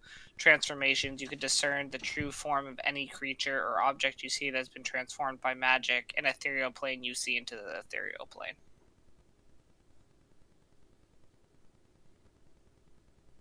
You also see creatures and objects that have the invisible condition. Yeah. So, yeah, there's definitely something with the cat that's weird. The liquid, but it's also it's weird, but it's not weird. It's it's as described. The liquid falls and doesn't seem to fill the bowl. So there is something there.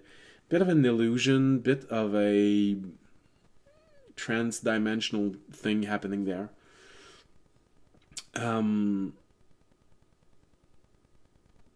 Same thing with the fountain at the center. There is some sort of illusion in it, but you feel like you need to be standing on top of it to actually figure out what the illusion is. Now it's sort of like you're seeing that there is an illusion. There's a dome of it going slightly above the water, but your perspective doesn't allow you to see inside. So you recognize that there's something there. But everything looks exactly as is, with one exception. This room feels too real. Not in a bad way, but in a way that is, damn, it's so real. As if it weighs in the material world more than it should.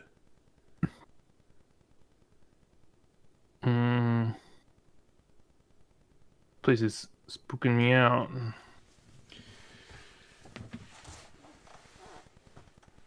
So what has illusions on it? That's the question I'll ask Jorg. That's... The biggest illusion is the fountain. The cat has a little illusion on it.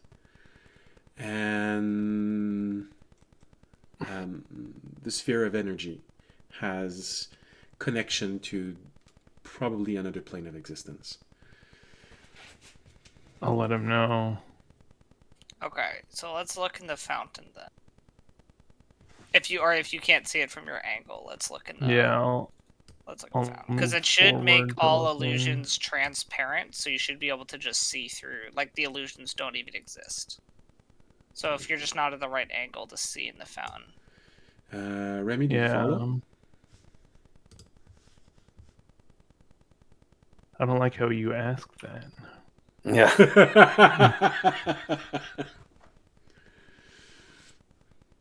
I mean, Raimi will step out, but only because he wants to turn his head to see the last area he couldn't see before.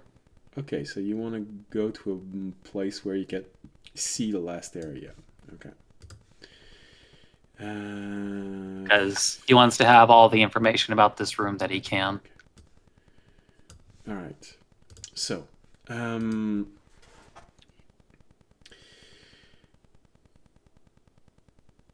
first of all, the last area. So, to the right of the entrance of the floor is a cloth-covered area. Behind the cloth wall, yes. A variety of cages can be found. To the left, exotic bird with flamboyant colors chirp and move about in the cage. Next to the wall are 2 desks. One has a glowing blue glyph etched in the wood, seemingly keeping a handful of seemingly incapable of... did I skip a... Yeah, I skipped something. Seemingly keeping a handful of delicate flying light contained, like fireflies, but the glyph is keeping them contained. The second desk has a grumpy fake creature glaring at anyone looking at it, seemingly incapable of stepping down its metal pedestal. Next to it is a gargoyle-like creature, standing on guard, nervously staring at anyone entering the corner. In front of the desk, illuminated by a small purple lamp hung to the ceiling, is a green and ivory rug. So obviously all of the descriptions I've based off what you can see. So if you need reminders, Remy, because you're a Kenku, you can have that picture that I just sent permanently placed next to you. Also, because you're a Kenku and you have a very good memory of everything, I didn't want to give you an all-powerful way of remembering everything, but because you're a Kenku, if you want to remember anything inside of there, I am allowing Remy to take from the pool of knowledge that the other players have. Not characters, players. So you can go above table and ask anyone, do you remember what that description was about this place? I will allow it because of your Kenku memory.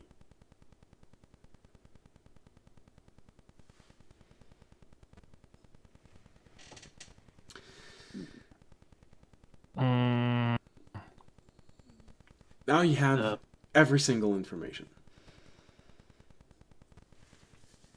I mean, there is a bit of a curiosity. Yes. It's like, would Fisher have read word for word what the phrase was at the top of the other stairway?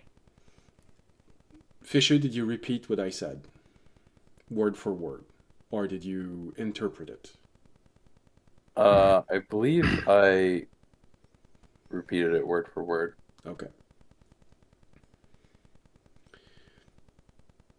So it says, if there is something wrong, tell the caretaker. And on that subject, Fisher, Terry does tell you that there are magical elements inside. The fountain is magical. There are a variety of potion that emits strong magic. At the end of it, near the altar. There is an orb of magic. The cat, well, he doesn't know it's a cat, but to you it's obvious. He describes it to you. The cat, that there's water coming out of it. There's something weird in it, sort of a loop between dimensions. It just recycled its own water and just come back down. And he sees something different coming from behind the curtains where Remy is looking. You know, it's bright, but it's bright and trying not to be noticed. As in, you know, it's bright and you can see the shape just going.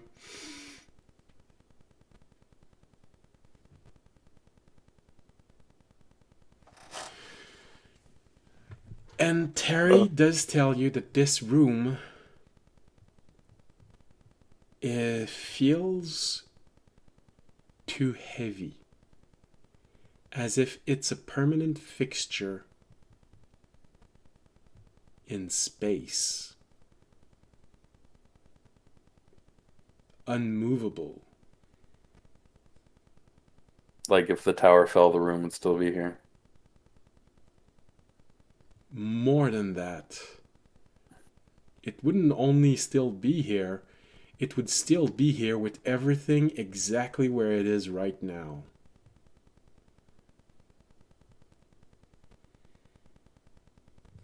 Going back to you, Ray.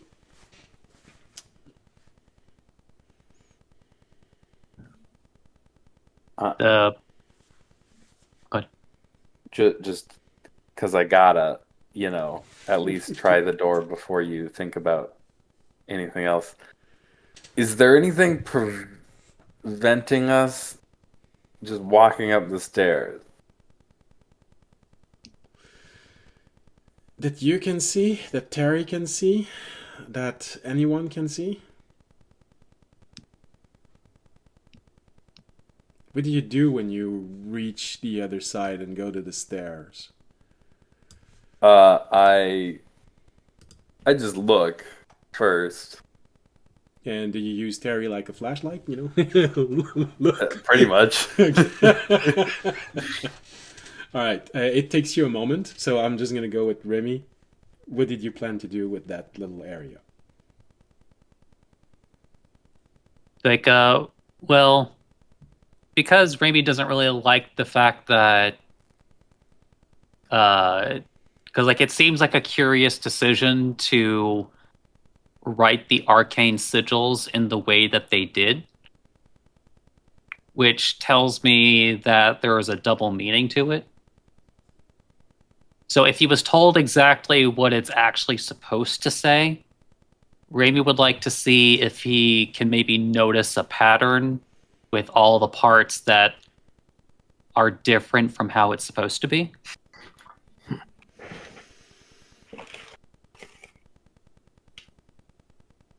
Okay. Basically, for example, I'm sure that he would be like familiar, for example, with like substitution ciphers or like being able to derive meaning based on replacements. Even if he doesn't necessarily know the exact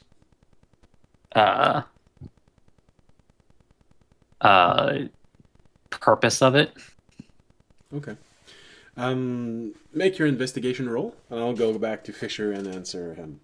So, when you reach the bottom of the stairs and you look up, it just seems that you can just start walking on and go up one level. It does look awfully familiar. It feels like you're just looking up the stairs that you just came out of. And actually, Terry tells you, huh, this place feels too real. The next one feels too not real.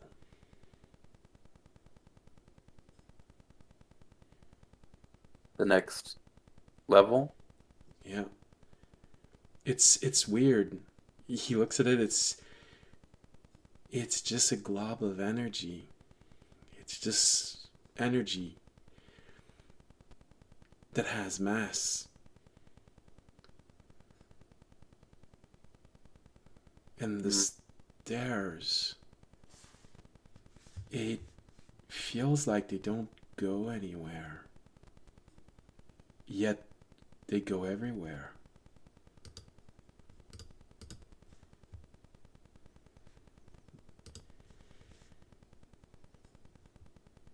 Just above table. Either we've got a repeating stair situation or a repeating room situation.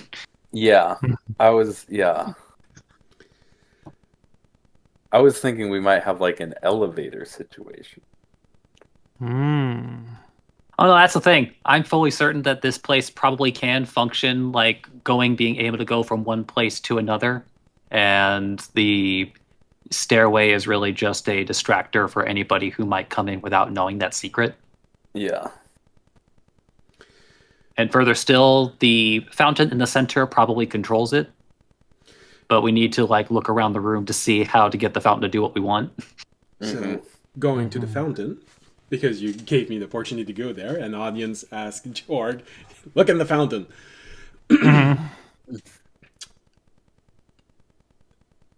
The fountain itself,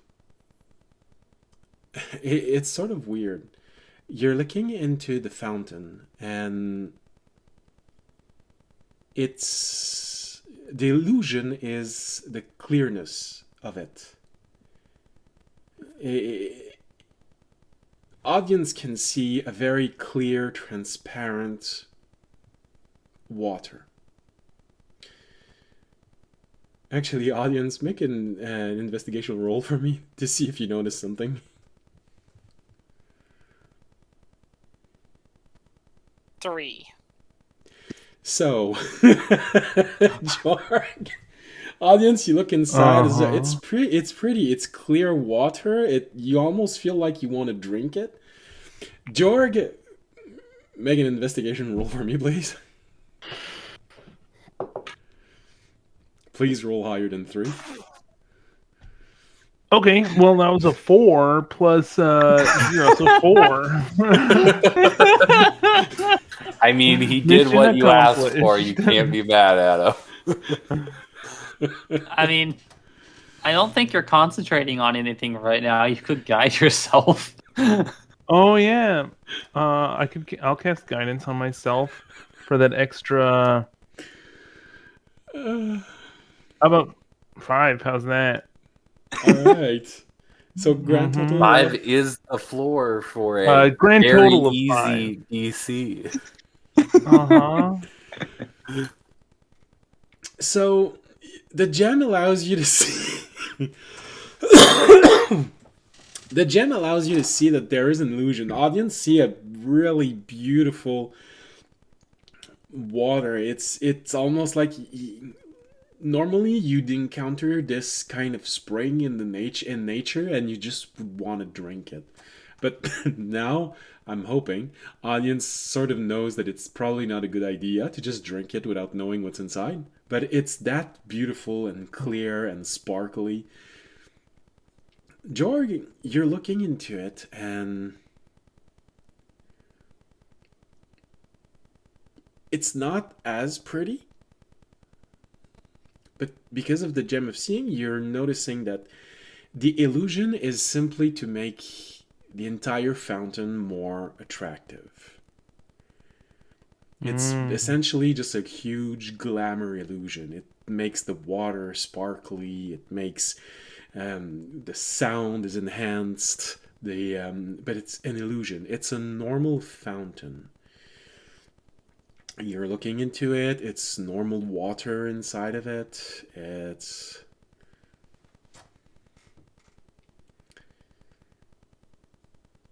slightly cool, as in not high temperature. Not radical. Yeah. And that's what 5 and 3 gives you. So Is there anything? And there's nothing on the ethereal plane, right? About it. So there's nothing alter-dimensional on it. other than that impression that the entire room, everything in the room is heavier than it should be, like anchored in the fabric of reality itself. No, you don't see anything else, Joel. Remy, when you're looking at everything, what was the investigation roll that you rolled? It's like Raimi rolled a 30. 30, okay. So I'm milking that lantern for all it's worth. absolutely, absolutely. So you're looking around and trying to figure out, okay, is there something wrong? But with a 30, it's difficult to see anything wrong. It's actually that might actually be the problem. Everything is too right. You know, the rugs are perfectly placed. There's not a single fold in them. The huge organ is perfectly cleaned. There's not a speck of dust. The fireflies held in place by this glyph are always moving in this very majestic, nearly a dance-like flow. The bird inside, it's the bird inside of the cage.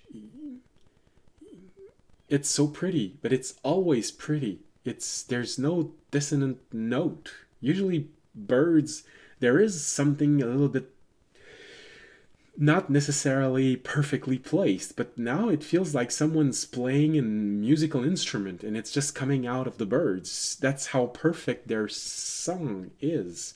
There's no feather at the bottom of these cage, as if someone is just taking the feather and taking them before they reach the ground. It's too well maintained, too perfect. And with a 30, you also notice one thing with the three things inside of the room that you couldn't see. First, the Fey firefly. They're moving in a way that is too repetitive.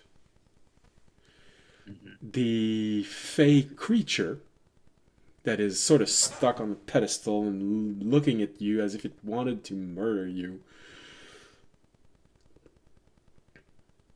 It just seems to be mad that you're there. The gargoyle is weird to look at.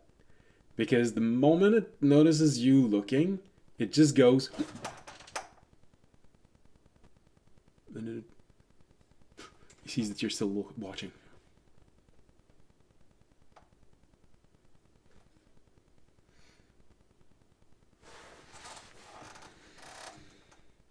You know what? Raimi. It's like, I mean, he's still considering, like, if there's, like, any meaning to the lead speak. So, but he's actually going to summon Twinkling Bell. And Twinkling Bell's, like, entire job for this little investigation is to keep staring at that gargoyle. So you summon Twinkling Bell to make a staring contest with a gargoyle. Well, the thing is, cats don't need to blink. And if that gargoyle is trying really hard to pretend like nothing's wrong, it's like whenever someone's looking at it, then that means he's not going to move. Or do anything, really. Okay. But it's like, I guess leaving the message off to the side for now. Raimi's actually going to pay very close attention, first and foremost, to the song that the birds are singing. Okay.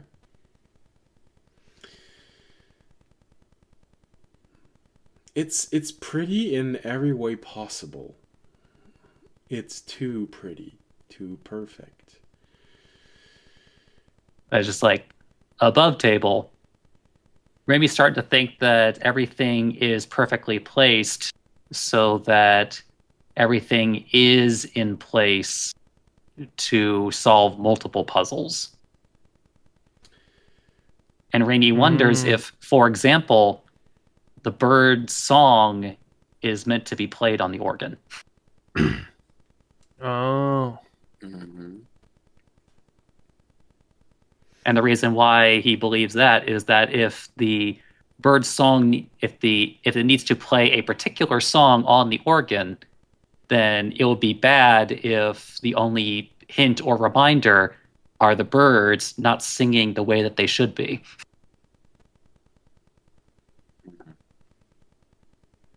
All right. Make a intelligence roll. See how well you absorb the song.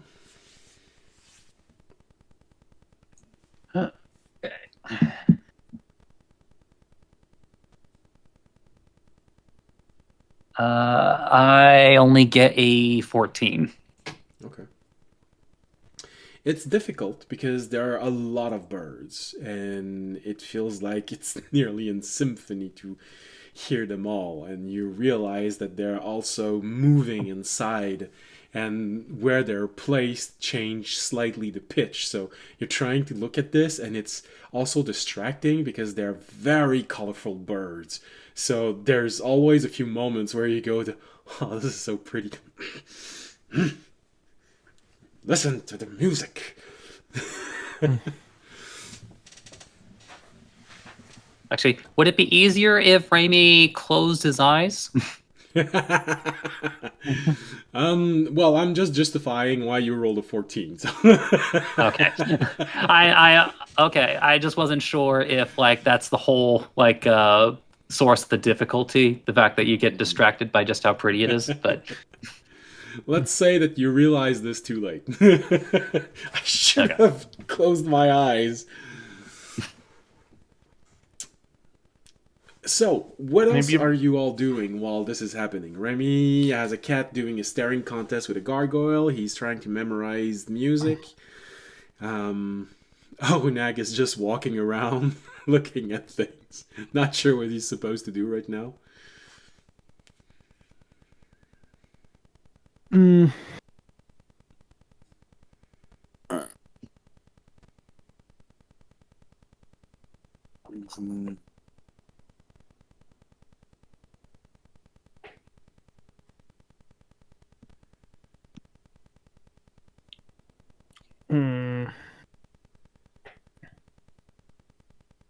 Audience? I'm gonna start making the room less neat, less perfect, and see if that does anything. How would you go about doing this? I'm gonna start going and like folding rugs and moving stuff and lying like one object down while another, so everything kind of looks crooked and off. Okay.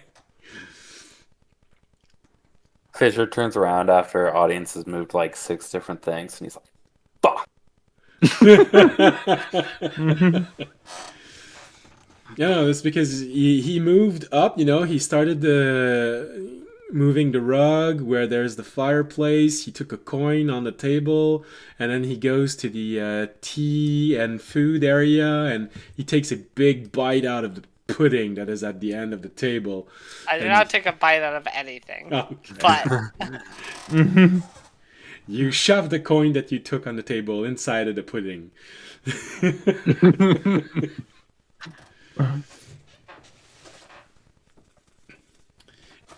Do things resist being all disorganized? Like, will they move back or anything, or as we'll just have to wait and see? So right now you don't notice anything reacting to the disorder that audience seems to be creating. Remy, you notice a reaction out of the disorder that audience is creating. Actually, you're not. Your cat is. Because the moment that audience moves to a place where the gargoyle can see it. There is a moment where you see the gargoyle is going, and then he looks at the cat.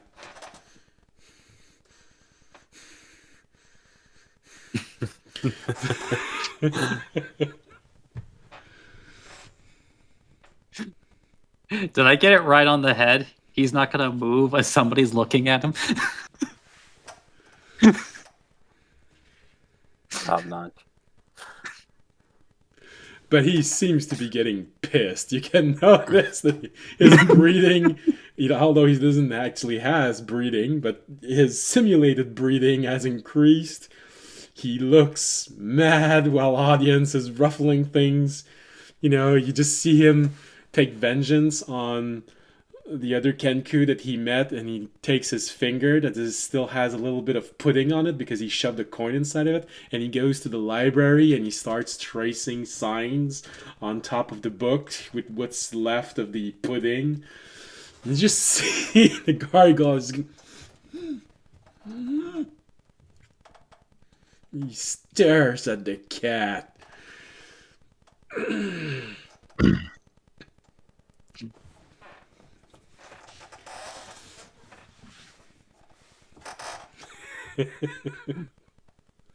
I can't wait to find out who wins that staring contest. Which could theoretically go on forever. Because gargoyles don't need to blink either. Yeah, but they also have orders and so. So, Jorg, you're the only one who didn't say anything. Yeah. I don't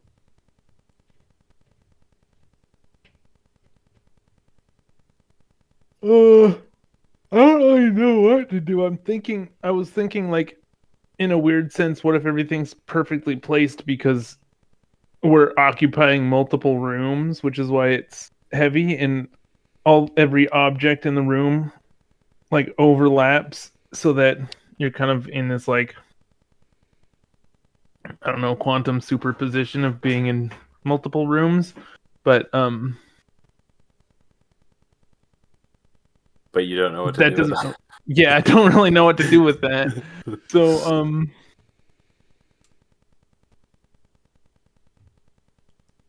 Actually, oops, sorry. are the birds real? Like they're actual living birds? You go where you hear the chirping, and you look at them and make a nature roll. Okay. Jeez, this guy really likes rolling fours. Nature 8 total. Well, they look genuine, with the exception of that they seem to be kind of stuck in a loop. The loop itself seems to be perfect. They look like genuine birds. I mean, True Sight would let you see the true form of the birds. They're birds. If they're birds or if they're not birds. We gotta rescue them. Maybe. On our way out. Jork, that's the whole I don't want mission to blow out the our window. cover yet. I gotta save these birds. Remember, Jorg, we're being teleported out. We're not coming out. No, don't tell him that. Let him pretend he can save the birds.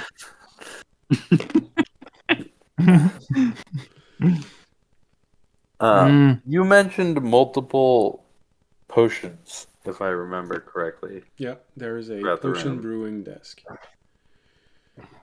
Now, there's one thing that does stick out to you, Fisher. Probably a bit more than Remy, but also Remy a little bit. You rolled a 30 before.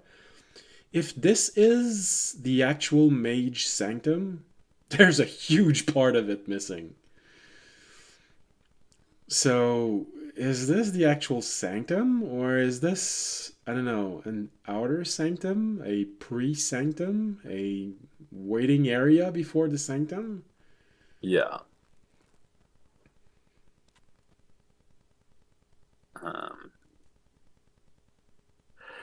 That's kind of what I was thinking. a nasty puzzle that the DM has made that you're all gonna hate him after 2 episodes. I mean, a very nice environment with nothing special in it.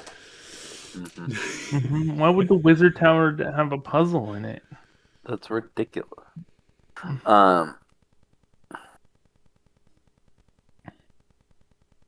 if I'm being honest, Fisher, like if you're since your focus is on it, I do think it's interesting that there is a painting / picture of alchemical potions, and like right near like where there is a bunch of alchemical potions on a table.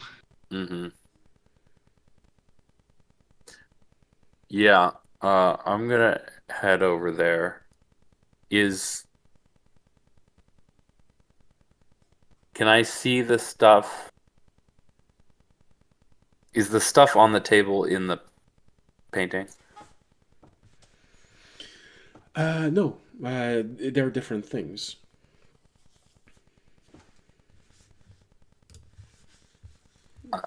It's not a mirror of what's inside. Yeah. The paintings are of a different arrangement. Is it a different arrangement of the same potions? Or similar, like... No, they look a bit different. As if someone wanted to remember an achievement. One looks slightly older than the other.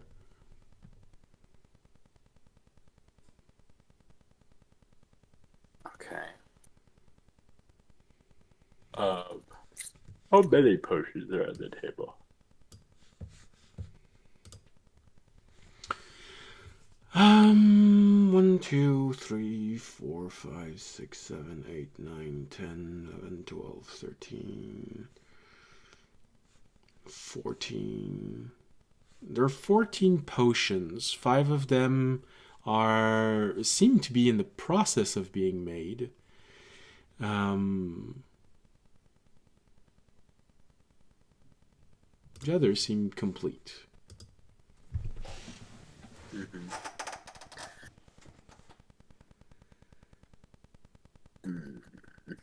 Audience, do you keep moving about, creating chaos? Yeah, why not? Alright. You reach where there is the altar, you open the cupboard, you take... you open the wardrobe, and you see that there's a few wizardly dress, you just take them, throw them on the floor. You keep moving forward, you see the ball of energy, you just poke your finger in it. It sort of disturbs the energy flowing, but that's it. Keep moving toward... Yeah? What does the thing on the wall say again? I want to write it and see what it looks like. I don't know if that matters. What's written on the wall? If anything's not right, tell the caretaker. Caretaker. So you go to the statue where there's a cat. The cat is spilling water, and you just shove your hand under it, and the water just runs to your hand and falls to the floor. And there's a puddle of water that starts gathering around you. Does audience actually know what that says? If I didn't understand. I told everybody. Okay. You told everybody? Okay. Yeah. I would go up after I'd mess with the room a bit more. I'd actually go up to the gargoyle and I'd say, "Are you the caretaker?" Okay. I just have one question. As you said, you keep messing the things up a little, and then you go down. What do you do when you go in front of the organ? The organ? Yeah. You try and play it, or you keep going? Just I wouldn't do anything that I felt like might directly set off a trap. Okay. So no, I would not play the organ. Okay.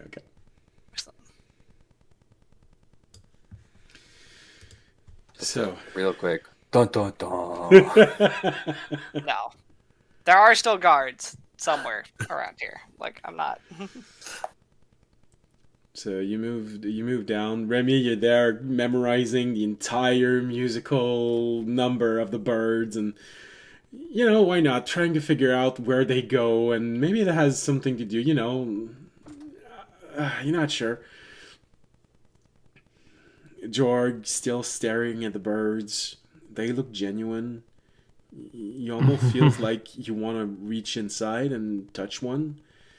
You just poke slightly through and try and touch one, and you even manage to slide a finger near one, and you touch one, and okay, it feels like feathers. You've never seen birds like this, but you've heard that there are places in the world where the birds are extremely flamboyant in their colors, so maybe it's one of those. Audience, you keep moving down, and as you're arriving, you notice. Well, let's see if you actually notice it.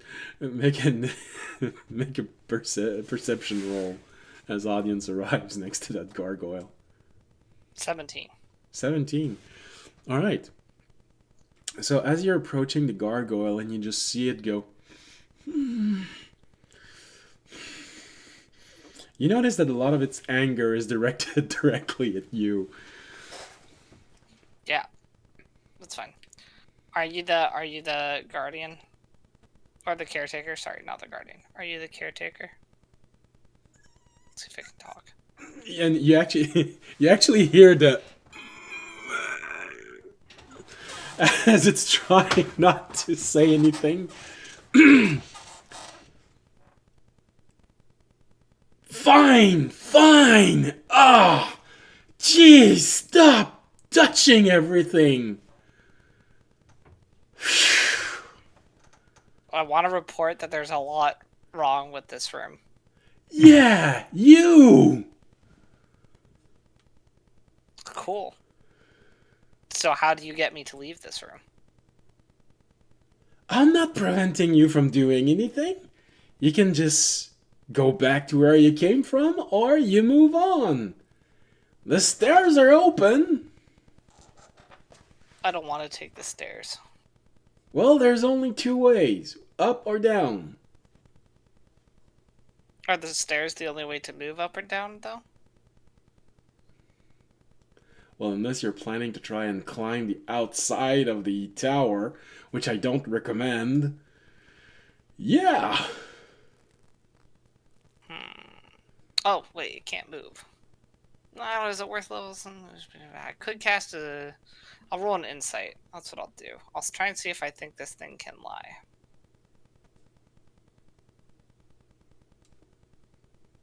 That's an 8. That's not a very good roll. It's difficult to say. I mean, Raimi's standing right there. Can he tell with a pass of 21? As far as you can tell, it's a bit hard because a lot of the normal cues, if someone is lying, are not present. He can't sweat, he can't excessively blink. But as far as you can tell, he's not lying. Okay. Remy looks at you and gives you a thumbs up. Well, more of a so-so, but... So. Okay. Are you the caretaker of all the rooms or just this one? That's an interesting question. Why would you ask that question? Why wouldn't I?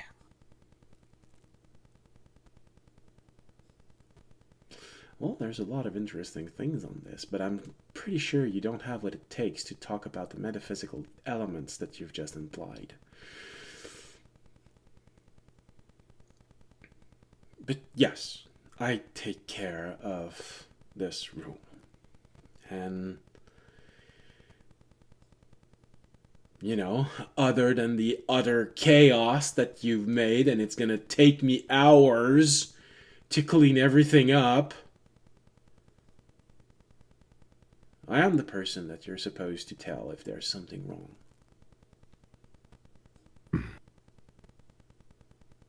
Okay. What's wrong is I'm not where I need to be. Wrong with the room, not you. I'm pretty sure there's a lot more wrong with you than that. Damn it. Can't be a personal therapist I've always been looking for.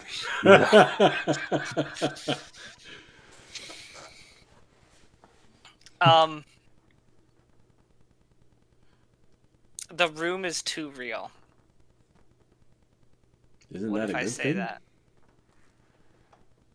I mean, where would you rather be? A real room or a not real room? I'd rather it be a real room, but a not too real room. Picky. The regular amount of real. Picky. Well, I can't help you with that. I didn't make the room. I only take care of it. Okay. As far as you can tell, Remy, he's still telling the truth. Then you must know how everything about this room, since you've taken care of it. Well, yeah, that's why you're supposed to tell me. Could you tell me about how this room works? Since you know everything about this room. Well, Remy, there's a moment there's a moment where your mind just says, "Oh, he walked right into that one." He looks at audience. Yeah, well, a room is usually a place where you can sit and walk and eat. So depending on what you want to do, you can do it here. That's how a room works. Can you tell me about the magical elements of this room? Like what? I specified my question. The magical elements of this room. Yes, but there's a level of precision that is lacking, as I'm pretty sure it is in all your entire life. But I sort of would like to have a little bit more precision. You are aware that this is the entrance to a wizard private chambers. No. So the actual implication of tell me about magic is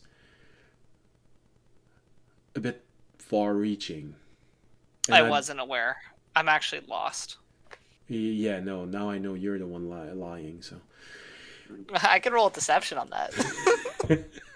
Go ahead. 21. Oh, okay.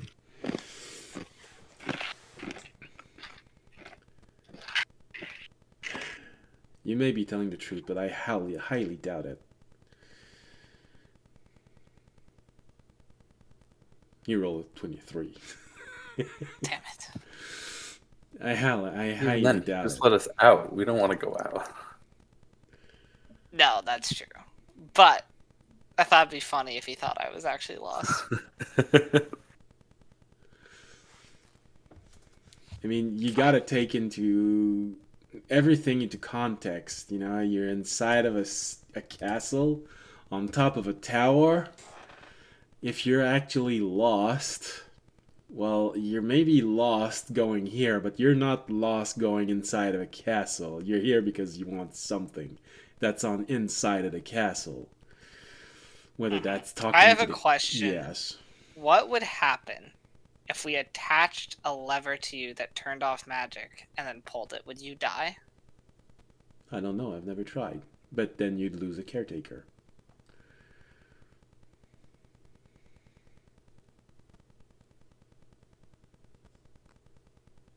I'm not sure murdering the gargoyle is necessarily my first choice of option, but I don't think so either.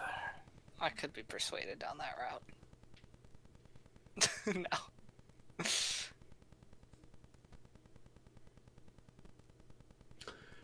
So, what are you going Oh, to I do? have a question. I have a Yes. question. How would the wizard normally proceed from this? That's an interesting question.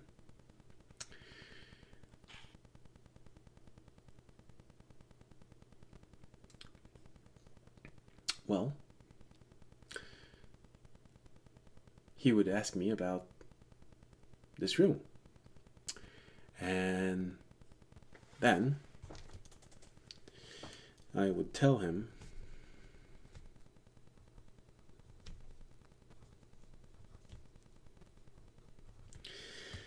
I would tell him 7, 13, 28, 0, 9, 42.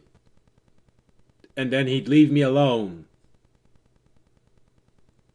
Cool. I got what I wanted. But it was too fast, so I need it again. Fortunately, Remy is there right next to you and he can repeat it 7, exactly in 13, 28, 0, 9, 2? 42. 42. 42. Cool.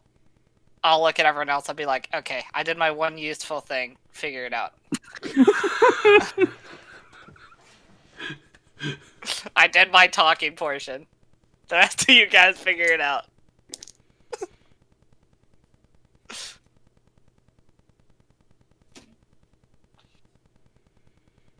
Okay, that's audience thing.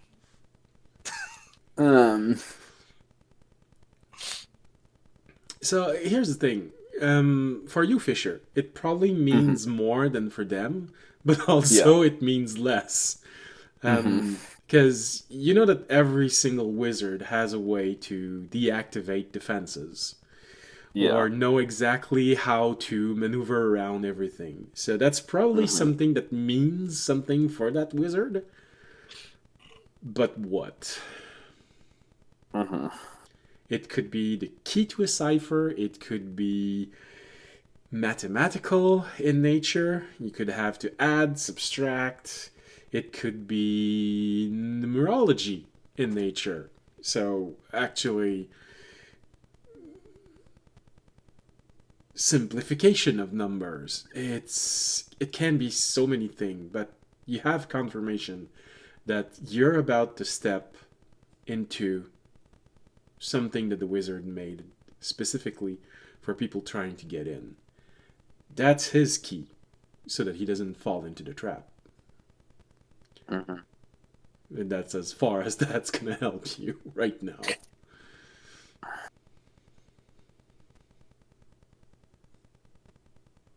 Well, I'm pretty sure the first one. Actually, make The it first 5 numbers are the question to what is the answer of life, the universe, and everything, because No, that's the that's the sixth last one. number. Yeah, 42. Yeah, that's the last one. So the first 5 must be the question, and then somehow we just got to figure out the equation. Yeah, baby. Sorry, what were you saying? That's okay. Yeah, I appreciate the reference. Make an investigation roll, Fisher.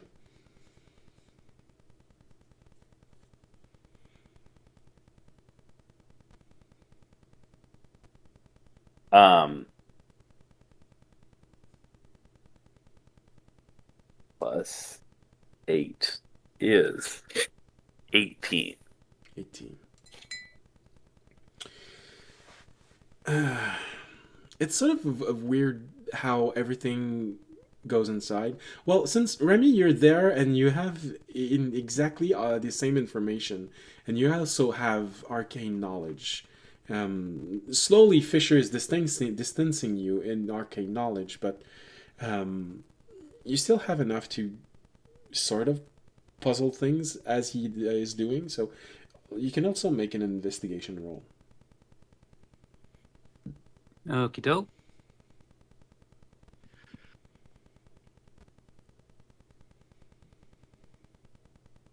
25. Okay. So the two of you can probably figure part of this right now here. This is the caretaker. And audience gave you the answer of what would the wizard do if he wanted to move forward. He would ask him that, and he would answer that specific sequence of numbers. This means it's a sort of key, which means you haven't actually entered the first challenge. This room is too real. There's weird stuff with the stairs at the end.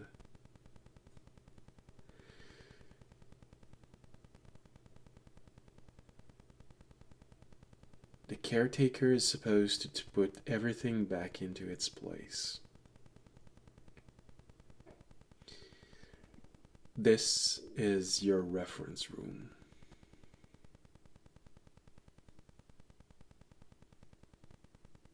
Oh, that's interesting. This is essentially a forest maze, but placed in rooms instead of a large area.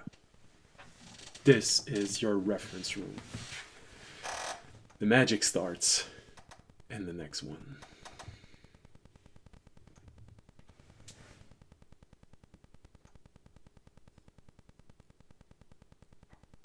So Raimi gives a big sigh, looking over to the stairway, but then also looks to everybody else. And notice that All right, everyone, take a good look at me. And realize that As he only just Fisher understands as much as you.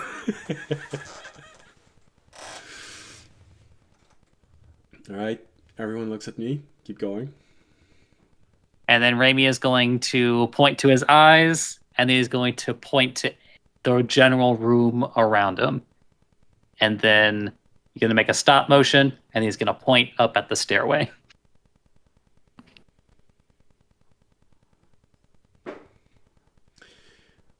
There's also one thing that becomes really obvious here for Remy and Fisher.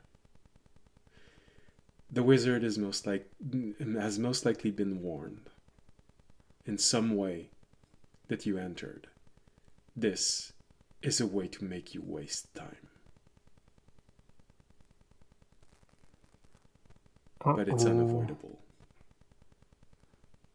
It's a good thing he might be dying to an elder elemental right now than halfway across the world. Mhm.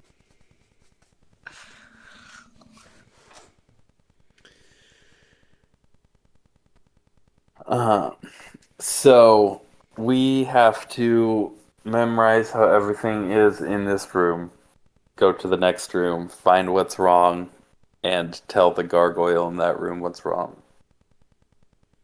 And just like a forest, if you fail, then the level resets. Mm-hmm. But then the numbers are... The numbers are how the wizard figures out where to look. If you were the wizard, that would be your answer. You'd be able to go through all of this floor above, one after the other, and you'd know exactly, okay, I have to look there, I have to look there, there, That and means something. Yeah, 13 means something. Okay. Well, we might as well go up then. And...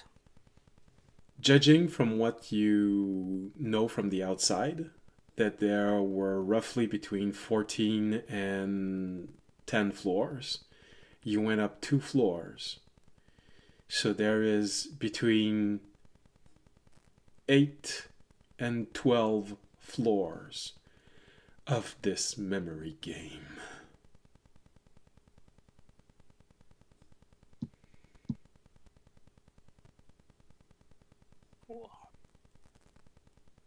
And you only have 6 numbers.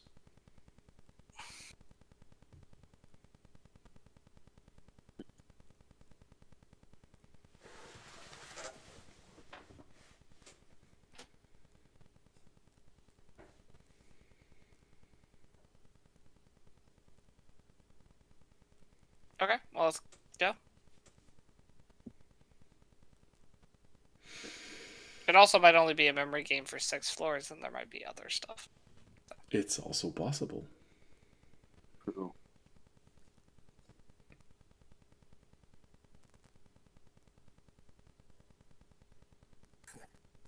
All right.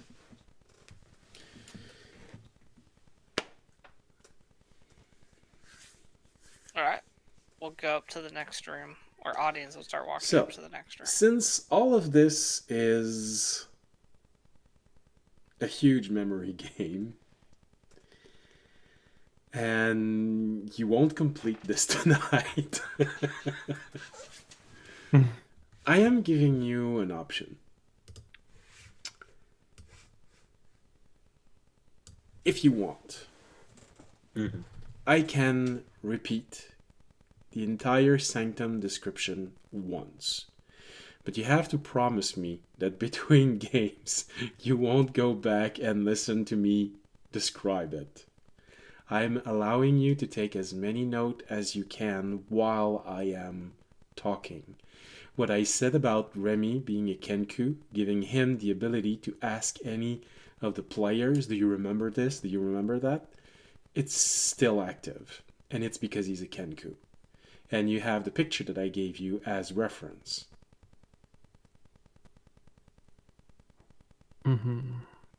So do you want me Is to the picture actually going to change, though? Or do we just... The keep picture the that I same picture? gave you will not change, but the details will be very varied. So they may be big enough so that you can see them here on Twitch, but they may be too small also. I can't guarantee you that you'll be able to see them.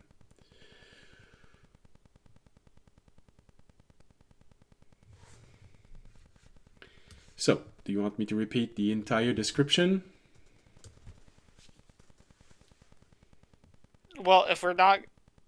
I'd rather you've repeated it next week than this week. Okay. If we're going to mostly be doing this next week. Depends on how fast you go and how good of memory you have.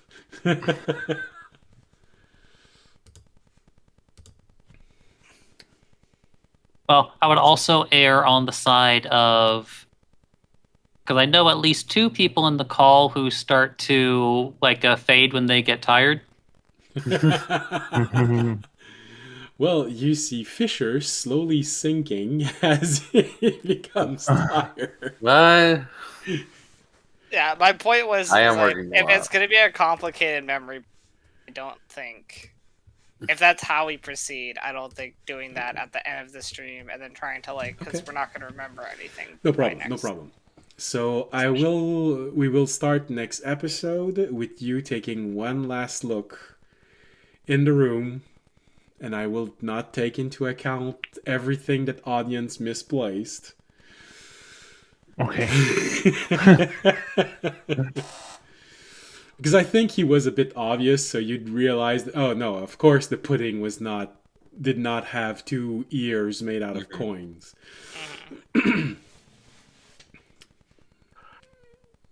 And I will repeat it, but I still would like to ask you not to go and memorize my description between episode, because that would sort of be slightly cheating. Ruin the thing.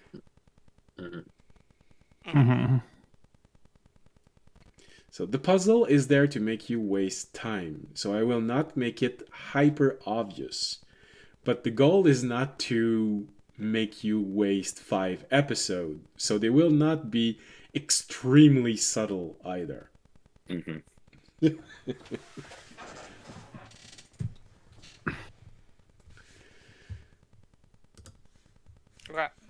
All right.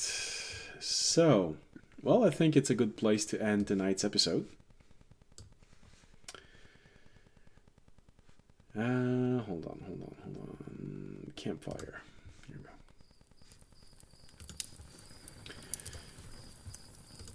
So yeah, I let myself be inspired by Forest Maze in many games, It's always something. It's either the order in which you have to leave, because it's always a crossroads. So it's either the order in which you have to leave, or oh, you have to remember that there's 5 mushrooms, then 2 mushrooms, then 7 mushrooms, and if that's not it, then you have to go back.